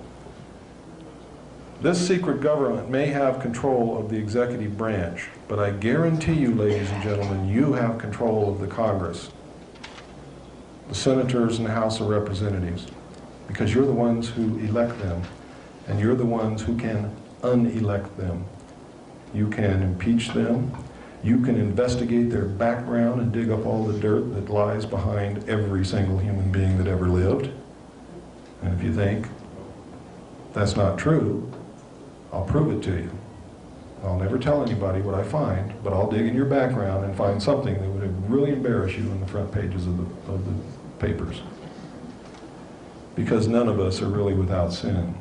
So you can get those guys if you want to. You can play the same games they play. You can investigate their background and dig out that dirt and put it in the front pages of the newspapers. And you can cause them to fall that way. Another way is you can write them letters and say, listen, this is what I know is going on and I want it stopped. And I want those responsible prosecuted to the fullest extent of the law. And if you don't do this, I'm going to do every single thing in my power to make sure that you never hold even the office of dog catcher in any city in this country.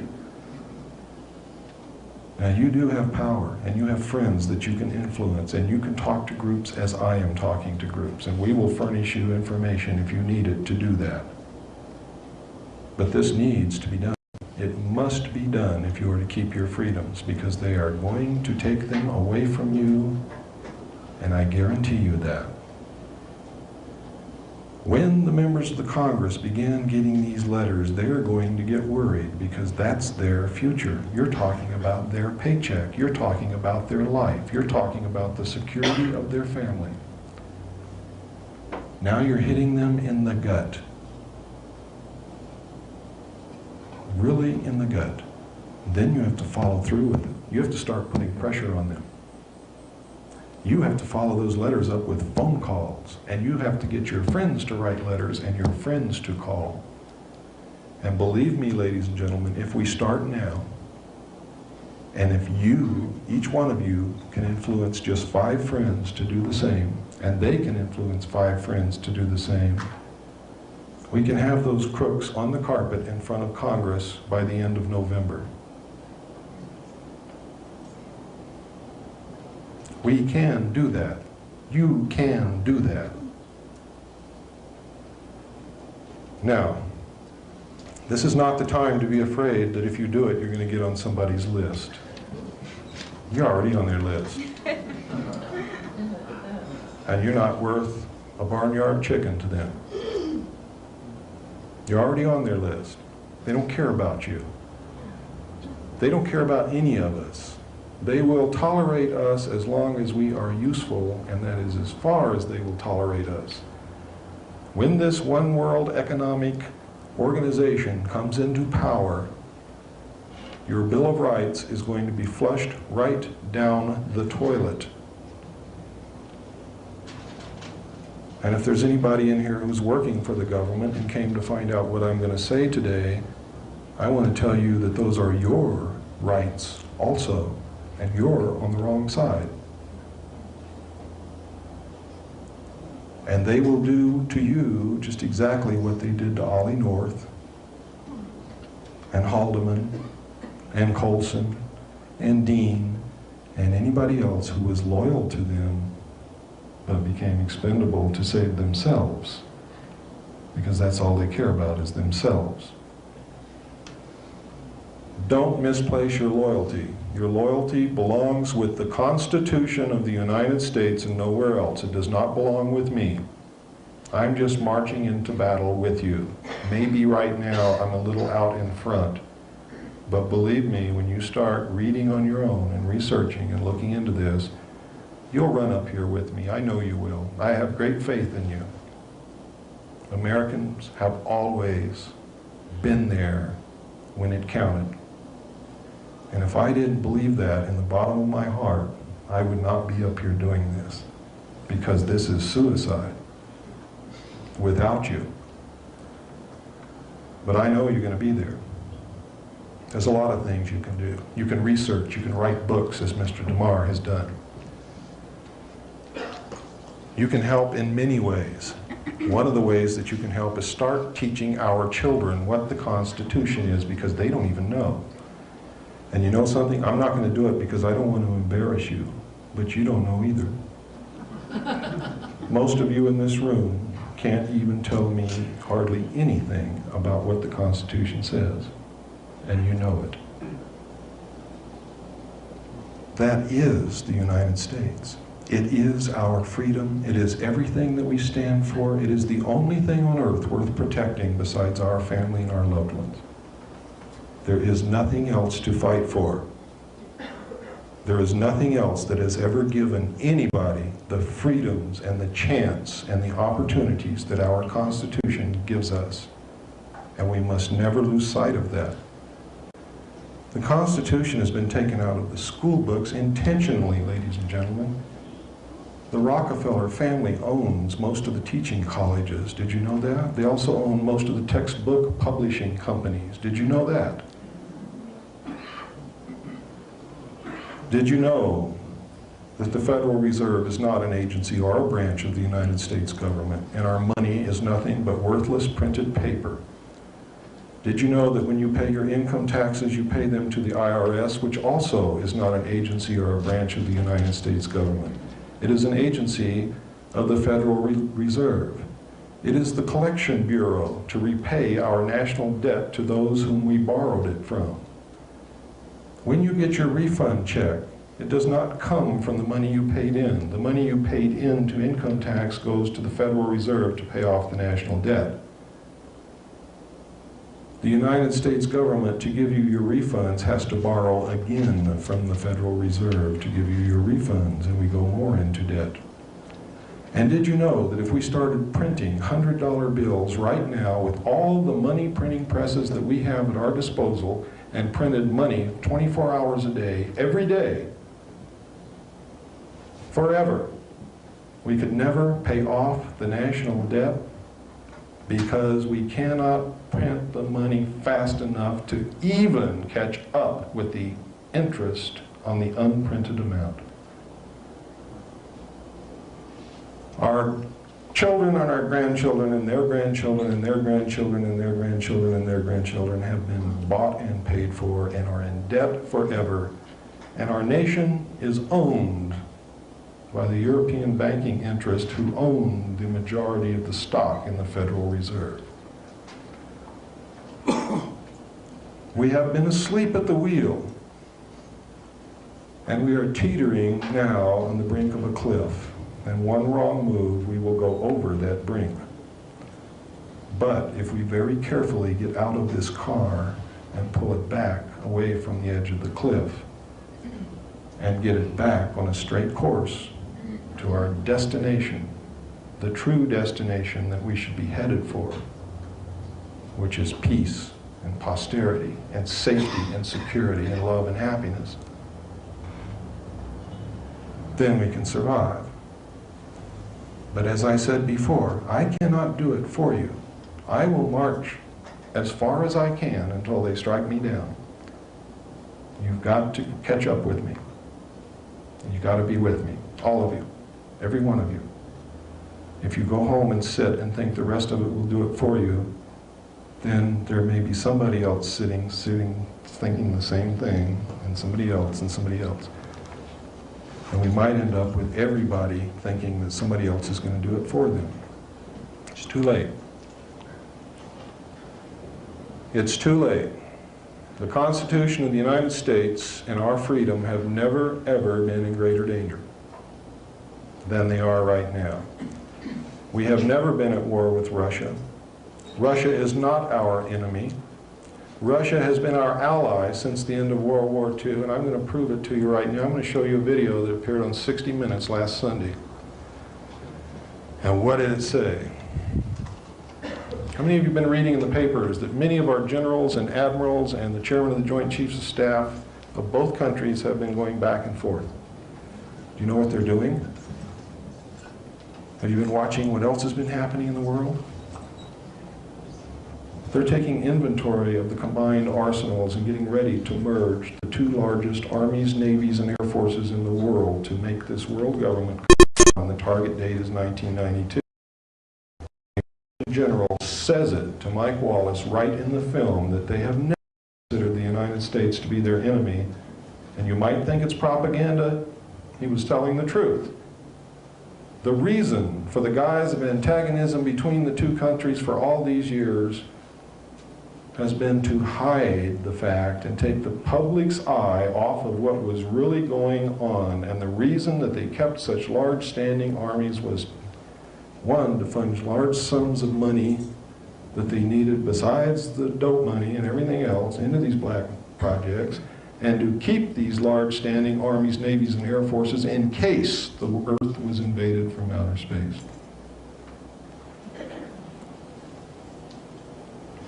It's all done in secrecy, still being done in secrecy. But over the last 10 years, they've been... Next to Kubinka Air Force Base near Moscow, where the Americans got a close-up look at and a chance to ask questions about some of the aircraft they trained to fight against. Admiral Crow is still trying to get his Russian phrases straight. How do you say thank you again? Spasibo. Damn, I can't remember. God, the size of that. The highlight, a visit to the cockpit of a Soviet blackjack fighter bomber, similar to the U.S.'s B-1.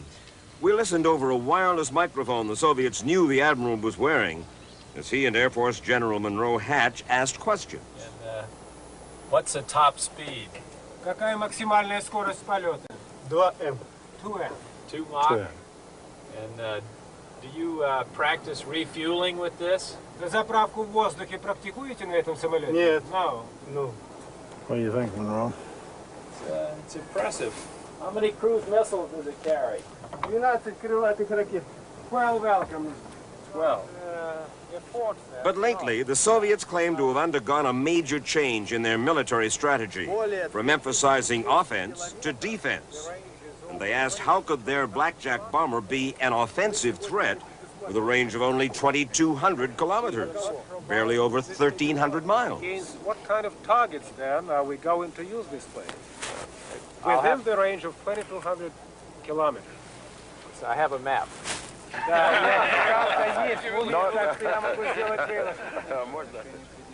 Then General Mosayev made a remarkable statement. We have never regarded the United States as the enemy of the Soviet Union.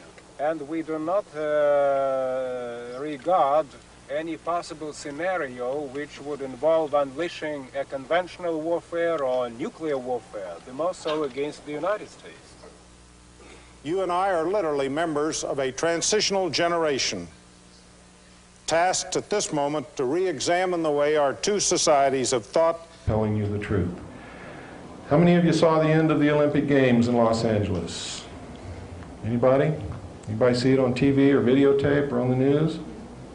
This incredible event, the most beautiful, authentic looking UFO you ever saw, came down out of the sky and landed right in the middle of the stadium.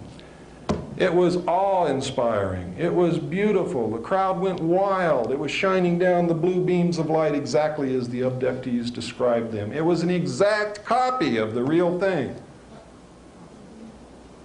It was sponsored by Levi Strauss. How many of you saw the Levi Strauss Docker Slacks commercial recently?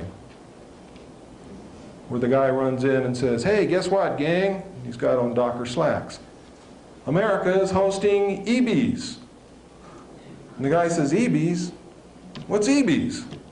EBs are extraterrestrial biological entities, and America is hosting EBs. And everybody says, "EBs, GBs." He told us the truth, but we laugh at it. Not too long ago, Gumby on Saturday morning, your kid was sitting there and you thought he was watching good television. Gumby was abducted, implanted, and returned. And the little boy said, "I wish they'd do that to me." What do you think they're preparing those kids for? What else have you been seeing on TV? Alien Nation, who, by the way, look exactly like the group of aliens designated the Orange. How about War of the Worlds, which plays out the reality of John Lear's Lear hypothesis? What do you think is happening with ET, with V, which is telling us that maybe we may have to resist in just this manner if it ever turns out that one of these guys are bad guys? And what happens in V? The bad guys back a one-world government that takes over the world. And the world thinks it's wonderful, don't they? Until one lone CIA agent discovers the truth. And then people form little resistance groups. Well, gang, let's form them before it happens. Let's don't wait till it happens. Let's do it now. Let's prevent it. Okay?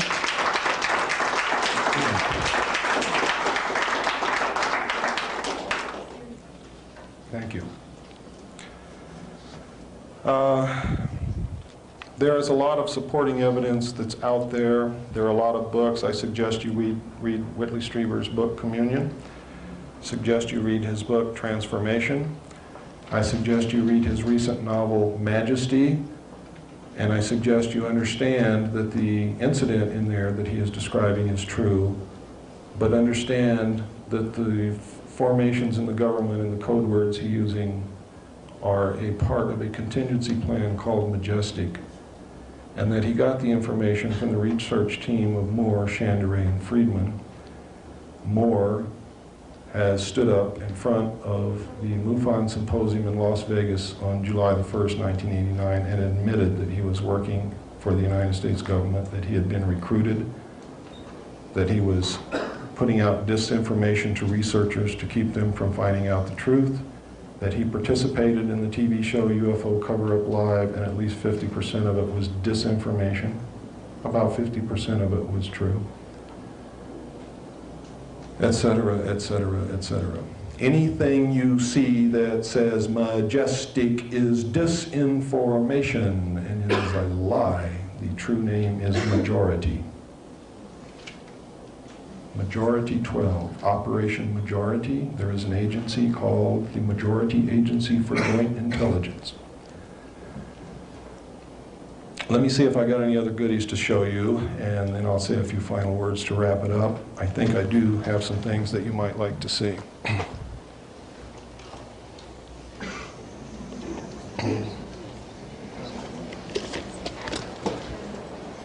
I want to show you how disinformation works. Not too long ago, when I first began talking about what I knew, John Lear asked me to come to his home for an interview with PM Magazine. I thought, wow, this is incredible. These people really want to put it on the air? I can't believe it, because it's never happened in the past. You see, there's always been an intense campaign of denial, ridicule, debunking, and character assassination. So I went there in all good faith, and John Lear and I, knowing what had happened to people in the past, took the producer and the camera crew aside, and we said, listen, this was about 8 o'clock in the morning. We said, listen, we'll do this provided one thing, that you submit to a complete briefing by each one of us on everything that we know and all the documents that we possess and the videotapes and the maps that we will show you and the letters that we have from officials of the government admitting that this is true, etc., etc., etc. They agreed to that. So we did it.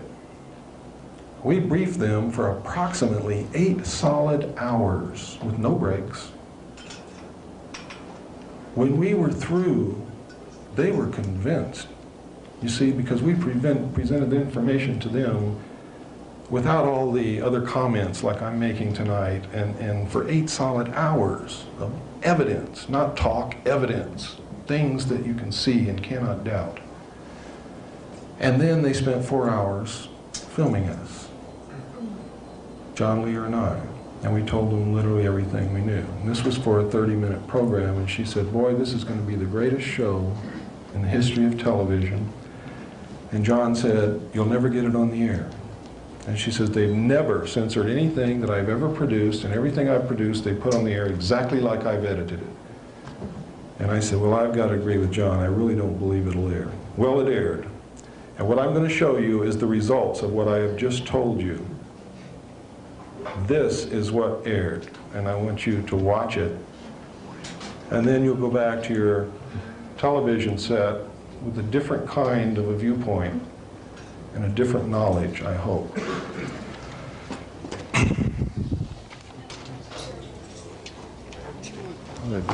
Here it is.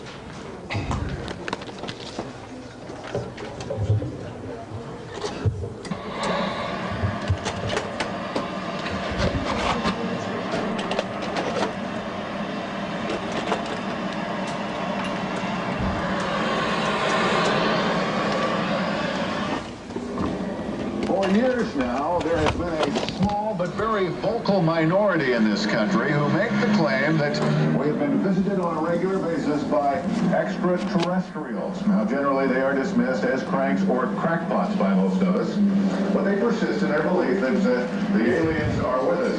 Some of these people, however, are a little difficult to dismiss. Men like John Lear, who you will meet tonight. John says that he has had government connections in the past and that the government is trying to discredit him because it's all part of a giant cover-up. People are being abducted and not returned. People are being used for food. The aliens are eating us. They're experimenting with us. Horrible, unspeakable experimentations. John Lear's is an unbelievable story. He's certain that we have been invaded by an alien culture, that they are experimenting on us, and that the U.S. government knows about it. In fact, it's their most guarded, top secret. It all began on a hot July night in 1947, when, according to Lear and others, an alien craft crashed on a remote ranch near Roswell, New Mexico. Eyewitnesses from local papers, even the first military men at the site, reported a crashed UFO. Then, suddenly the top brass swarmed to the site. Witnesses were sworn to secrecy, and every speck of debris was literally vacuumed from the dusty desert floor. A news story was issued. It, said military officials, was nothing more than a crashed weather balloon.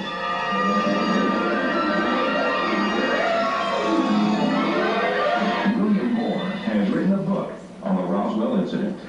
We know that it was not a weather balloon. The people who gave out that story have since come forth and said it was nothing more than a fabrication to get the press off their backs. The evidence suggests it was a spacecraft, and the evidence suggests the government grabbed it and carted it away and is still involved with the examination of it. In fact, government documents unearthed via the Freedom of Information Act suggest that both craft and alien bodies had been retrieved. However, references are vague, and large portions of the text have been censored. What is known is that in 1947, the United States Air Force began a series of code-named projects set up to monitor UFOs. The truth of the matter is, since 1947, we have collected and have in our possession at least 30 to 35 extraterrestrial flying saucers. We have collected and have in our possession at least 100 to 150 alien bodies representing at least 3 different species. That people are being abducted at an unprecedented rate. Lear goes so far as to claim that the U.S. government has established communication with this alien power and actually collaborated with them. We have even built underground research facilities in top secret areas to house their little gray scientists. And now, says Lear, they have run amok. They are out of control and they are not benevolent. Our government realizes it made a horrible mistake and can do nothing about it. Moore believes that it's not the aliens, but John Lear who's run amok, and he's outraged by his stories. Moore himself has spent years carefully and meticulously researching the UFO phenomena, proving, he believes, that UFOs exist, visit Earth regularly, and our government knows about it, and for unknown reasons is maintaining a massive cover-up. Stories like Lear's, he says, only discredit the truth. John Lear called me up one time and was absolutely certain that he was about to be captured and eaten by aliens. All I can say is my sources go right to the very top, and if it were not true, I would not be risking my credibility and my life to come forward with this information. There is no doubt that Lear understands the inner workings of the U.S. intelligence community. He's the son of late aerospace pioneer Bill Lear, and for years flew covert missions over Laos for the CIA. He has done nothing but collect the most outrageous rumor mill stories that are floating around on the grapevine. Alien invaders, government agents, secret informants, hoaxes or scams. A cover-up like no other. Is this science fiction at its finest, or reality beyond our wildest imaginations? Has John Lear stepped off the deep end? It's not important that you believe this now, but to file it away for future reference in a month, a year, maybe 2 years. You look back on this when the truth finally gets out, and you'll say, my gosh, the son of a gun was right. Well, I suppose anything is possible. John Lear, by the way, is not the only well-connected individual who claims to have had an encounter with a UFO. Michael Shea, a government lawyer, recently told his story of an encounter to the Washington Post. And then there's the Japan Airlines pilot who claims to have seen a UFO over Alaska last year and was able to actually draw a picture of what he saw. Coming up next, basketball buddies, Manu Paul.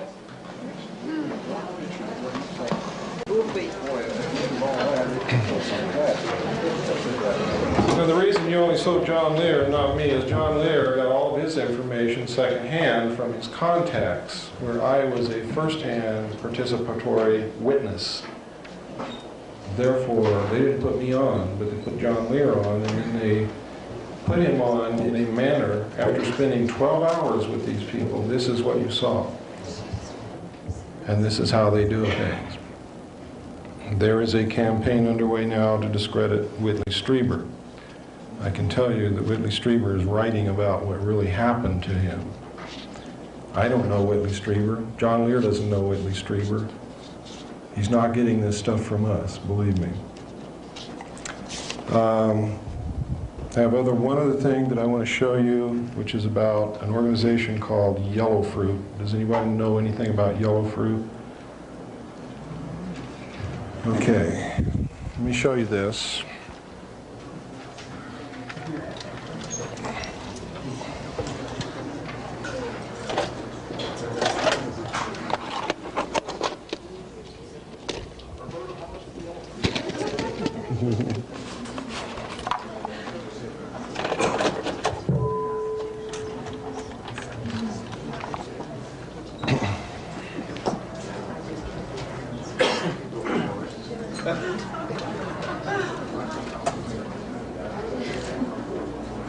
And he said, they're not in my league. And so we minimized disclosure, minimized contact. While Congress struggled to control KCCIA, another secret group operating out of the basement of the Pentagon escapes congressional scrutiny. Known as the Special Operations Division, or SOD, it was created as an anti-terrorist unit following the failed rescue mission in Iran. Much of what is known about SOD is because of the investigative work of this journalist, Stephen Emerson, who obtained thousands of pages of SOD secret documents through the Freedom of Information Act. Special Operations Division became the new center for intelligence and counterterrorist activities in the Pentagon. In effect, it became a mini CIA for the Pentagon, established in the basement, controlling half a dozen new counterterrorism units, names such as Sea Spray, Quick Reaction Team, Yellow Fruit, Intelligence Support Activity. Heavily classified, to this day the Army does not acknowledge their existence, but all extremely capable, very aggressive in accomplishing their mission, the mission of fighting terrorism and guerrilla subversion around the world. These units were ready to go anywhere and do anything. The bugging of Noriega in Panama, KGB cars in West Germany, the tracking down of a kidnapped U.S. general held by the Red Brigade in Italy. They were all over the world, and they felt they had a mandate to be all over the world. After all, the CIA was a shadow of what it used to be. And the Special Operations Division was literally stepping into a void. SOD may have been stepping into a void, but it was doing so with enormous resources. Tom Golden was in charge of financial control for a subunit of SOD called Yellow Fruit. The funding was almost unlimited. I don't know any time that we were in a position where we needed money. The money was offered and we had to find ways to spend it, basically. In the fall of 1983, some units of the SOD participated in the U.S. invasion of Grenada.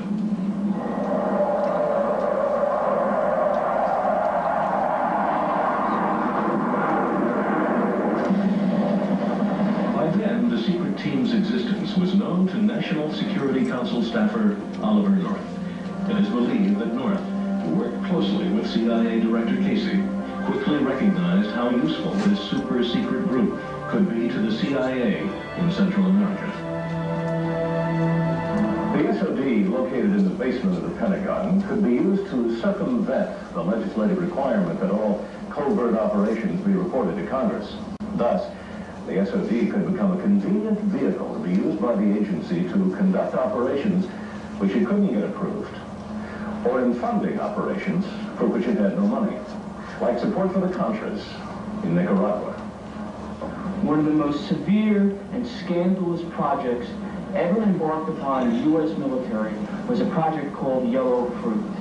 It was a backdoor CIA effort to aid the Contras in Central America and to perform other operations that Congress never would have supported. And the CIA saw Yellow Fruit and the Special Operations Division as a magical fountain of support with unlimited money, unlimited weapons, black money, black transportation capability.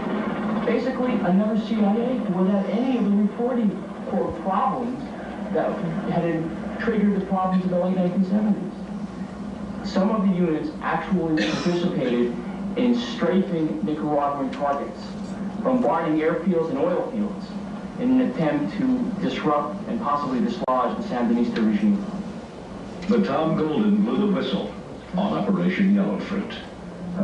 Normally in intelligence operations you advanced a certain amount of money to operate with. Once you spend that money, then you must submit a voucher to account for it. What I found was very unusual in this unit is people have been advanced as much as $150,000 and had never submitted a voucher for accountability. I eventually went to my superiors and reported what I believed to be abuse of funds and possibly fraud. That eventually was surfaced to the leadership of the Army, who ordered a massive investigation into the Special Operations community in general. This is Arlington Hall, Virginia, headquarters for U.S. Army Intelligence.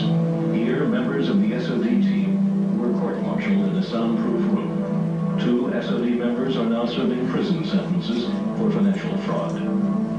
But what was most important about these trials was not the discovery of another case of misuse of government funds, but the revelation that the SOD's Yellow Fruit served as the blueprint for what William Casey called the Enterprise. The Special Operations Division and Yellow Fruit had a unique access to equipment, material, offshore bank accounts, a secret clandestine Army/CIA aviation unit, a clandestine ship overseas to provide transportation, access to material and weapons, all the seeds that would later basically erupt in the Iran-Contra affair and be known as the Enterprise. And I believe that Yellow Fruit and the Special Operations Division were both being groomed by the CIA and the National Security Council to serve as the cornerstone of the Enterprise to perform operations in Central America and elsewhere that would never be accounted to Congress.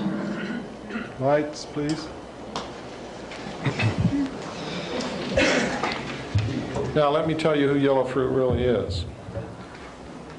Yellow Fruit, along with Sea Spray, are accountable for security of the alien task projects. They started out as Delta teams attached to the National Recon Organization at Fort Carson, Colorado. Over the years, as their expertise became known and they began to use Delta teams for other things also, they branched off and became independent from the National Recon Organization and from the United States Army. They then evolved into a split organization, one half of which became Sea Spray, the other half became Yellow Fruit. Sea Spray is responsible for the internal perimeter security of the alien projects. Yellow Fruit is responsible for the outer perimeter security of the alien task projects. If you attempt to get near the boundary of Area 51, you will meet Yellow Fruit. They will intimidate you, they will scare you, they will flash guns in your face on public land where you have every right to be, and most people will go away, which is the prudent thing to do. Now, if you get to the boundary of Area 51 and put 1 foot across, you are now the property of Sea Spray. And no one who sees Sea Spray ever sees anyone else.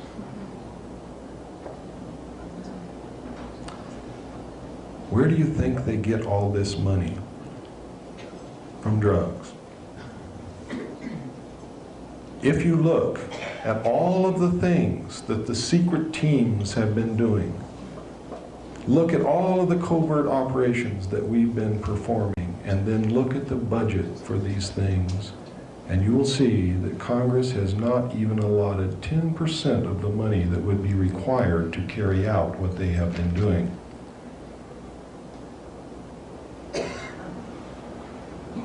In the words of John Lear, whom I consider to be one of the greatest patriots in this country, wake up, America, you've been had.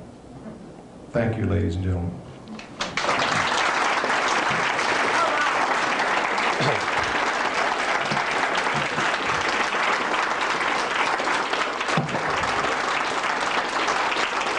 We have information at the back table. We have some tapes.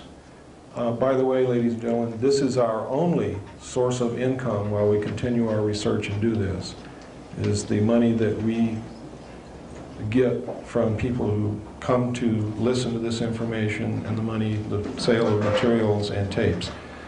When possible, when we have the extra money, we do make tapes which we give out to people for free with the stipulation that they never charge anyone for tapes and that they make at least 5 and pass them on to other people. If you purchase a tape from us, we want you to make copies and give them free to other people. If you purchase documents from us, we want you to copy those documents and give them free to other people. But we need your help. If you can afford it, please get the information. There's bibliography is attached to the documents. To the tapes, there's not. I want you to go research this material yourself. Start reading. Start looking into it. Don't believe what I'm telling you until you find evidence to support it in your own research. Then act.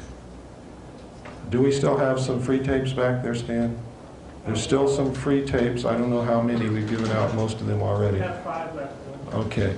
Also, anybody who wants to order a videotape of what happened tonight, who do they see? Who do they see to order tapes? Oh, Stan. See Mr. Barrington. Fill in the card, make a check out, Okay. and give it to Stan. How much? It's right on the card. $24.95 for video, $10 for audio.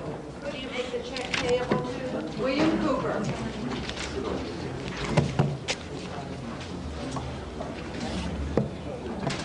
Thank you. I wish you all love, peace, happiness.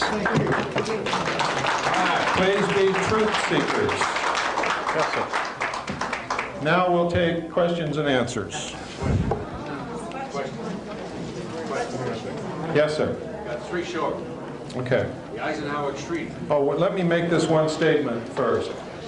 When you consent to ask a question, you are consenting to have it included on the videotape. It is implied permission. Okay, I have to tell you that because the videotape is going to be disseminated to whoever wants it. Okay. The Eisenhower Treaty. That was to accomplish what? Question 1. That alien entity, is that one of the alien, or is that a representation of the total alien influence making the treaty, or is it just one alien?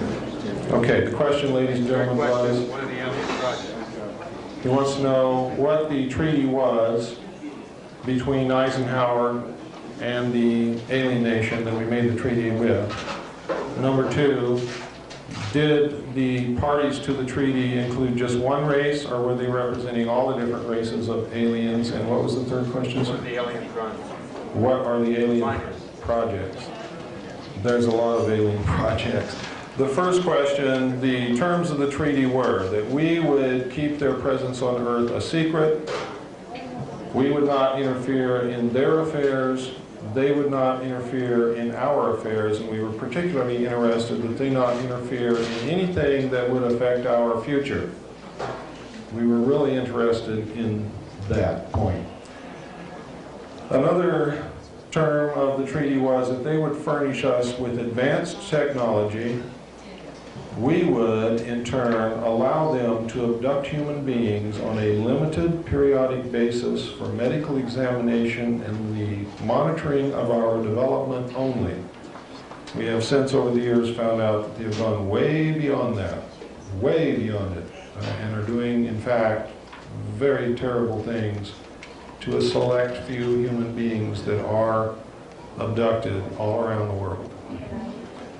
The third part of, or the second part of your question is, did they represent one race or all of the races of aliens? No, this group represented one specific race at the time that I saw the documents. We have evidence now that they may be also, they may have also entered into agreements with other races of aliens, and we do not know what the terms of those agreements, if indeed there are agreements, are. The answer to the third part of your question is there are many projects. There are really too many to go into to answer one question. But there's projects to exchange technology. There's genetic engineering. There is mind control manipulation going on. There are test flight of the alien craft. There's a secret space program that has actually built a base on the moon and a colony on Mars. These exist. We have documents that can prove it. We have letters from people who participated in the projects. There is a book called We Discovered Alien Bases on the Moon, written by a man by the name of Fred Steckling, which includes actual photographs, NASA photographs in that book that show the bases, that show the alien craft on the moon, that show the facilities in the craters, the domes, the spires, the structures. They are some of the exact same photographs which I viewed between 70 and 73, which were a part of a portfolio which made up the information that I saw. It does not include all of the photographs which I saw, but there's a pretty good representation there. God, I could go on and on and on. But pardon? If you see someone, do you have a metaphysical bookstore in town? They should be able to find that book for you, whoever it is. Who was the writer? Fred Steckling. I think that book's been out of print for about 10 years, hasn't it? Oh no, you can get it from Fred. Yeah. Yes, ma'am. Is it possible to force an audit of the Federal Reserve? She wants to know if it's possible to force an audit of the Federal Reserve. Yes, it is. It is not only possible, but it is happening. The momentum now is being gathered. A bill is being introduced into the Congress shortly to do exactly that, to audit the Federal Reserve. The Federal Reserve has never been audited. If and when it is ever audited, this country's in for a rude awakening. Now, I suggest that you write your congressman to get behind this bill, insist that it be passed. Also include another paragraph insisting that they put another bill through Congress to nationalize the Federal Reserve, cancel the debt, and print our own money so that you can't owe yourself. The reason we owe somebody is because we're not printing our own money. They're printing it for us and loaning it to us, and it's not worth anything anyway. It's like me printing paper, giving it to you, and saying you owe me your ranch because I gave you some paper with my name on it. I mean, it's insane. It is. It's insane. It's absolutely insane. And how we've stood for it all these years, I'll never know. And I'm just as much to blame as anyone else. Yes, ma'am. Why was Nelson rocked over by whom? Pardon? Why was Nelson Rockefeller murdered? Murder who? Why was Nelson Rockefeller murdered? And by whom? Why was he murdered? I never got up to that level to find out. I don't know. Didn't he have a heart attack by injection? I'm afraid that that is quite a normal way of getting rid of people nowadays. Do you know anything about him? I know an awful lot about Nelson Rockefeller, but I do not know why he was murdered. I do believe, though, as you do, obviously, that he was murdered. Did Kissinger have something to do with that? Henry Kissinger may have. Henry Kissinger was Rockefeller's man. Rockefeller bought Henry Kissinger back in 1953 when he gave him $50,000. Gave him $50,000. From that moment on, Henry Kissinger belonged to Rockefeller. Yes, sir. You made reference to air and water pollution. Yes. Do you have something to add to that as to... Oh, I can add quite a bit to that. I was trying to dwell on the most important things. Now, that is an important issue, but people are catching on to that, and maybe they don't need to be prodded so much. But in 1957, due to the fact that we had discovered certain things were happening, and the aliens are able, obviously, to predict the future, they say, and we can't believe that because we don't know yet if they're predicting it correctly or not. But a large body of the most prominent scientists in the world met in Huntsville, Alabama in 1957 to study the matter, to study some of these questions we had from what the aliens had told us, specifically the benevolent aliens who were concerned about what we were doing to the earth. They arrived at the conclusion that with or without predictions from anyone, by or shortly after the year 2000, the earth would not be survivable, would not be able to exist here, simply because the projected increase in population, we would not be able to keep up with food supply for the masses of people. The burning of coal and fossil fuels would continue to pour carbon dioxide into the atmosphere along with other pollutants. The burning of sulfurous coal would increase the incidence of acid rain and destroy the forests. The forests are the only thing to keep the balance between oxygen and carbon dioxide. Since then, it's not just acid rain. We have been depleting the forests at an unbelievable rate. There's almost no rainforest left on the face of this planet now. The rate of pollution is unbelievable. At one point, we actually had rivers in this country that would burn if you lit a match anywhere near them. The whole length of the river would burn. It's incredible. There were whole rivers that were nothing but soap suds. We're getting better at doing that. But we've got to get even better and better. We've got to stop using fossil fuel. We've got to stop. We've got to do whatever it takes, even if it goes back to a simpler lifestyle. We've got to do that, simply because the earth is a very fragile place.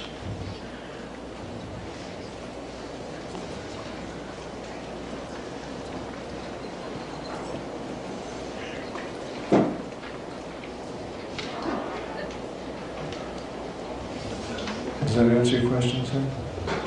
Okay.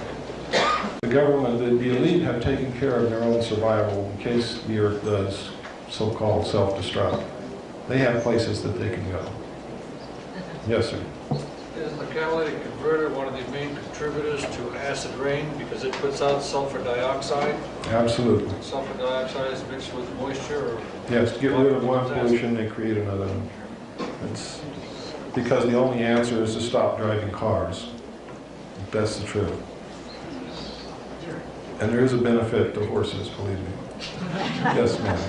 Mr. Cooper, given the endangered condition of our planet, of which we're all painfully aware, what is your personal opinion as to the reason why these alien races want our planet?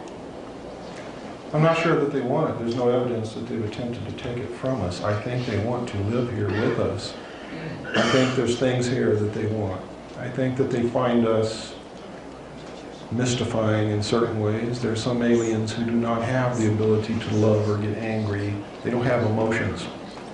They are very goal-oriented, very scientific. They go about their business. They don't understand it when we get hurt. They don't understand it when we cry. They don't understand it when we love someone. And they seem to be studying that devoting a lot of attention to it for some reason. There are other ones who are just here to watch. They're not interfering in anything and won't interfere.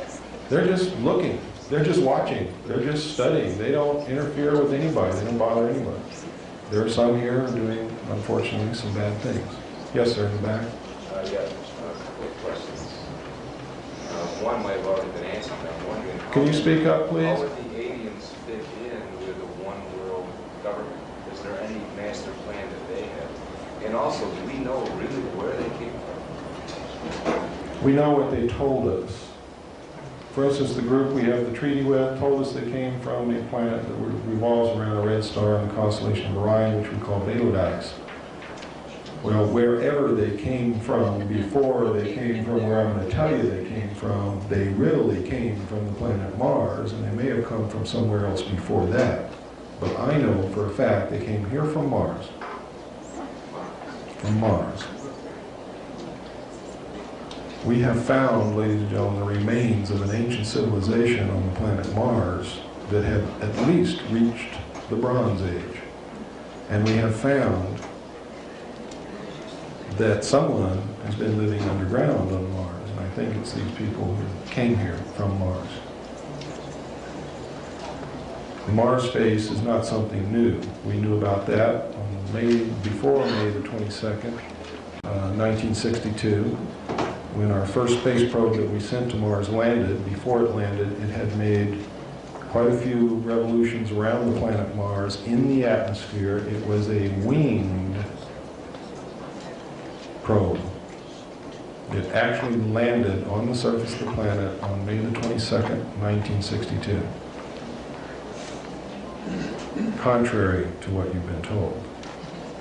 We knew and photographed the face on Mars, the pyramids, the remains of cities, and many, many other things at that time. I have a letter here in my briefcase that will confirm that. Yes, sir. So you're confirming much of the alternative 3 scenario? Alternative 3 is absolutely true. Now, in the book, you will find some misinformation, because as they reveal these things to the public, they also put in things that can be proven false in case they ever want to renege on it. And you have to remember that the first purpose of the contingency plan known as Majestic was to test the reaction of the public to the truth with supposedly true information which could be proven false at a later date because false information is mixed in with it. Does everybody understand how that works? Yes, sir. Is there any way to tell whether there are good aliens or bad aliens, or is there any way to contact or places to go where you can see them that are, like you said? I can't take the responsibility of telling you who is good and who is bad because I can't make that determination. There's so much lies and so much deception mixed in with the good aliens and the bad aliens that I cannot determine who is who and what is what and what is deception and what is reality. And I advise all of you to take extreme caution in making any kind of judgment, because the bad ones will present themselves to you as being good to manipulate you. The good ones will lie to you to manipulate you to reach their ends, which they think is good for you. Some of them have a policy that they won't interfere with you no matter what. They just won't have anything to do with us.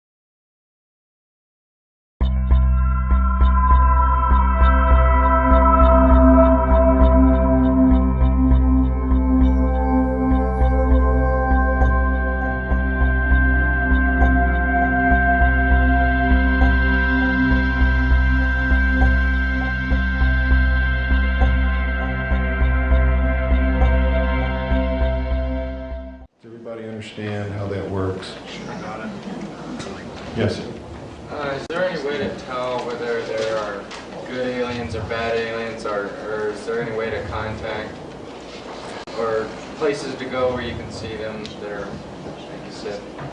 I can't take the responsibility of telling you who is good and who is bad because I can't make that determination. There's so much lies and so much deception mixed in with the good aliens and the bad aliens that I cannot determine who is who and what is what and what is deception and what is reality.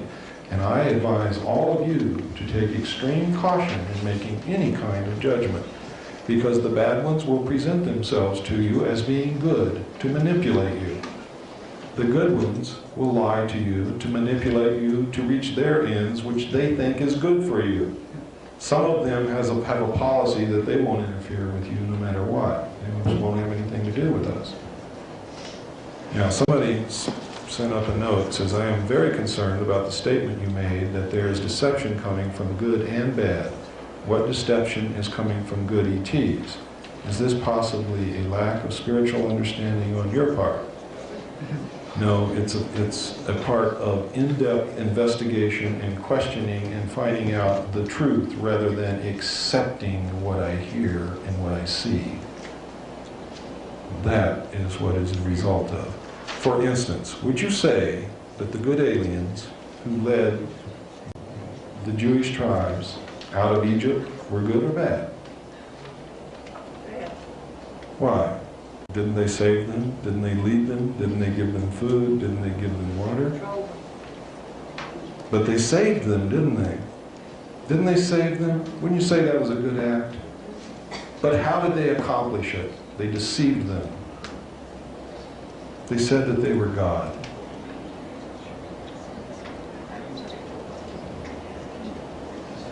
The aliens that came to Earth in the ancient times told the people they were gods.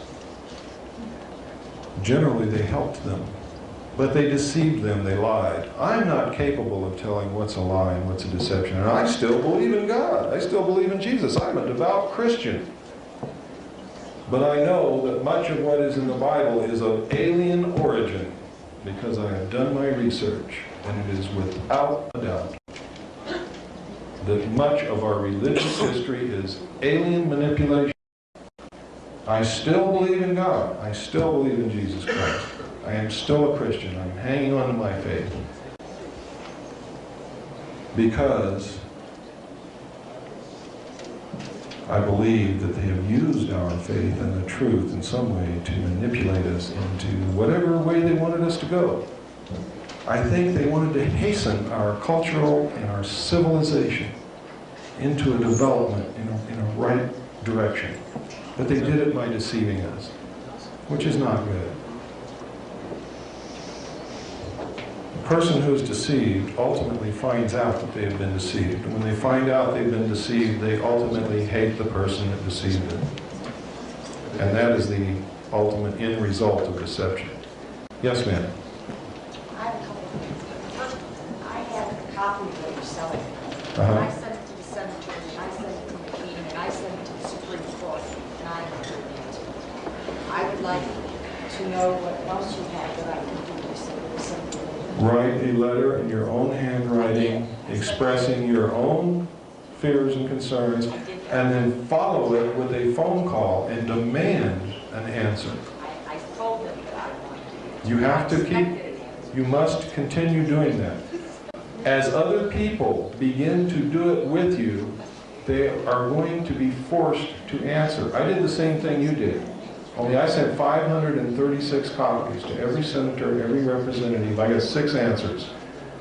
5 of those answers said that they were sending the information in my letters to my congressman as a congressional courtesy. The 6th letter was from my congressman saying, I don't know what this is all about. I never received anything. Yes, ma'am. And when I go to tell people about the road, I mean, I want everyone here to know. I mean, I almost felt like I had an ulcer. Nobody would believe me. They told I was negative. What are you doing talking about this negative stuff in the planet? You're crazy. There's no aliens. Welcome to the club. Yeah. What are you doing? No one knows about that other than myself and John Lear. We've been called kooks. We've been called mentally deranged.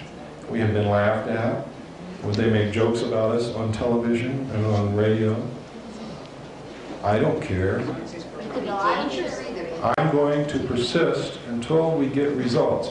The reason we're not getting results now is because you and I are the only ones writing.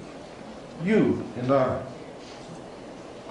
When he and she and he and he and her and she and everybody in here starts writing and their friends start writing and calling, then what do you think is going to happen?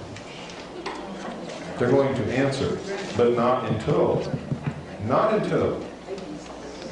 That's why we need all of you with us. We need you marching right alongside of us. Ma'am, I care more about this country and the Constitution of the United States than I do about my life, because if they succeed in what they have planned for us, I would rather be dead.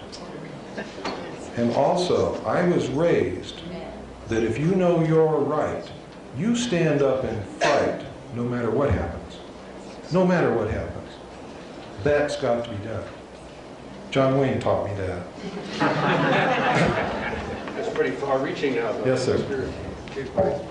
How many races are you aware of? How many what? Different races are you aware of? I am only personally aware of 4. What are they called? That's what's called the Ebes. The Long-Nosed Greys, which came here from Mars, which we have the treaty with, the group called the Nordic, and the group called the Orange. Okay. At the time that our government made the contract with the Long-Nosed Greys, weren't they offered a alternative with a more, quote, benevolent Yes. group? And If you move into a new neighborhood, okay, and I belong to one gang and she belongs to another gang. She's a very nice looking lady, isn't she? And she comes up and tells you, hey man, you moved into this neighborhood, watch out for old Bill over there. Bill's mean. But I'll help you, and I'll protect you. And I won't let Bill do anything to you, provided you get rid of all your knives and guns and don't ever lock your doors. What are you going to do? I'm probably going to go with you. There you go. See, I think they made the right decision when they turned down the initial offer, because they were faced with so many uncertainties and so many different things happening, and alien races from other planets. I mean, my God, I look at the technology that they have, and you want us to disarm? Are you got bats in your belfry? I think at that time their decision was right. Their decision to self-product the American people was wrong. Their decision to make a treaty with an alien race without the advice and consent of the Senate under the Constitution was wrong. It's illegal. Lying to the American people all these years, manipulating us, controlling us, literally ripping up the Constitution and putting it in Ollie North's shredder is wrong. All based upon an assumption that if we knew the truth, we would flip out. And that a small handful of men know better how to run this country than the people of this country do. And they are all part of a group who wants to subvert the Constitution in the first place to create a one-world economic system under a one-world government with a very few people at the top holding all the power and all the money, holding all the strength. This is the original alien intent. Seeds planted. The aliens planted those seeds, yes, over 250 years ago. Yes? What about, two questions, what about Admiral Byrd's papers? Has anyone ever gone into those? Are they still sealed? Ma'am, with all due respect, we must stick to the most pressing problems at first. Right now, confronted with what we're confronted with. I thought maybe that I can't be concerned with a hole at the pole. I'm very serious. Well, it may have something to do with it, but I'm not aware of anything that yes. You talked earlier about a lot of people who've been abducted and have been implanted, have moved away from their residence and or grouped together in other places. How do you see that fitting into the picture? The people who have been abducted and implanted have some ultimate mission. We know that. They are compelled to move to certain places. Some of them are compelled to stay in the same place. when their mate, if they're married, resists, they leave their mate. That's how much they're compelled to do it. There have been people who have left their children, women who have left their children, which is totally against the paternal instinct. I mean, the maternal instinct. It's just totally against it. Women just don't do that sort of thing. It's not, there's a level of mind control at work here that is terribly disconcerting. They are implanted, they have a specific goal to accomplish in the future, and most of them know that they have something that they're supposed to do, but they don't know what it is, and we don't either.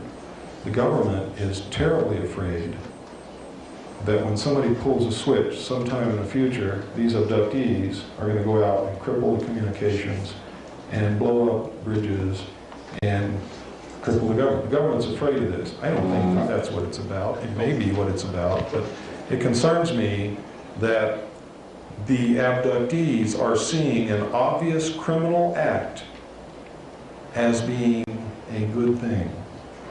For instance, they're asleep in their bed. Someone comes and kidnaps them out of their bed. These people that kidnap them are so different than us that it's got to strike total fear into them. They are totally paralyzed, immobile. Now, most people have never been totally helpless in their life. And I'm telling you that that is the greatest terror that you will ever feel, is when you are totally helpless and you know it. Now, these people are taken into an alien environment in a craft that floats in the air. In a round room, and they all describe this room exactly the same. There is no difference between the descriptions. None of them know the other. Most of them have never heard of abductions or UFOs or spacecraft or aliens or anything. They've never read these books. And until just a few years ago, there weren't any books to read about abductions, because this is a recent thing that's been coming out. So we know that they're telling us the truth. We've hypnotically regressed them. We have tons of evidence and descriptions, and the stories are always the same. And sperm and ova is harvested from them. Scoops of flesh are taken out of their body, which leave pot marks. They are surgically operated upon. They are implanted. Some females are impregnated. After the end of the first trimester, they're abducted again, and the fetus is taken from them. And the abductees perceive this experience as having been a good experience, and no harm was done to them. Yet, and this is their conscious mind talking, listen to what their subconscious mind is telling them. Their subconscious mind is causing them to exhibit all of the same symptoms of a rape victim or a hostage victim who has been held for a long time, commonly called Patty Hearst syndrome, where you begin to identify with your captors. Now, this is obviously great physical and emotional and spiritual harm has been done to these people. Yet their mind has been controlled to the extent that they perceive this experience as having been a good one. That deeply concerns me. I don't know about you, but I'm really concerned about that. And they are and have been given some task to perform in the future. They know that they have this job to do. They don't know what it is they're supposed to do. Some of them have been given tremendous knowledge that they never possessed before, never learned in school, don't even know what it is that they know in a lot of instances. Yes, ma'am. Each one here needs to know that we are sovereign beings under God, and we have the right to say no. That's right. To invoke in the name of God that you don't want to be abducted, that you cannot take me against my free will. And if you find yourself unable to speak in such a situation, mentally make that declaration, and they cannot take you under universal law. What she's saying is true, and people who have done that and really believed in what they were saying have not been abducted. People who have tried to pull that off and really didn't believe what they were saying were taken anyway. The implantation, is it physical or psychological? It's physical. It's been detected and proven to exist by magnetic resonance imaging. You do need, when you're checking this to find the implants, you do need a medical doctor or a surgeon who is adept at finding small foreign objects in the human body, such as a physician who gained experience in the Vietnam War locating small shrapnel fragments in the human body and removing them. They are the ones who can find these implants the quickest. Have ever been found? Yes, many of them have been found. An Audi automobile, license number LA MER is blocking. Need to move that automobile.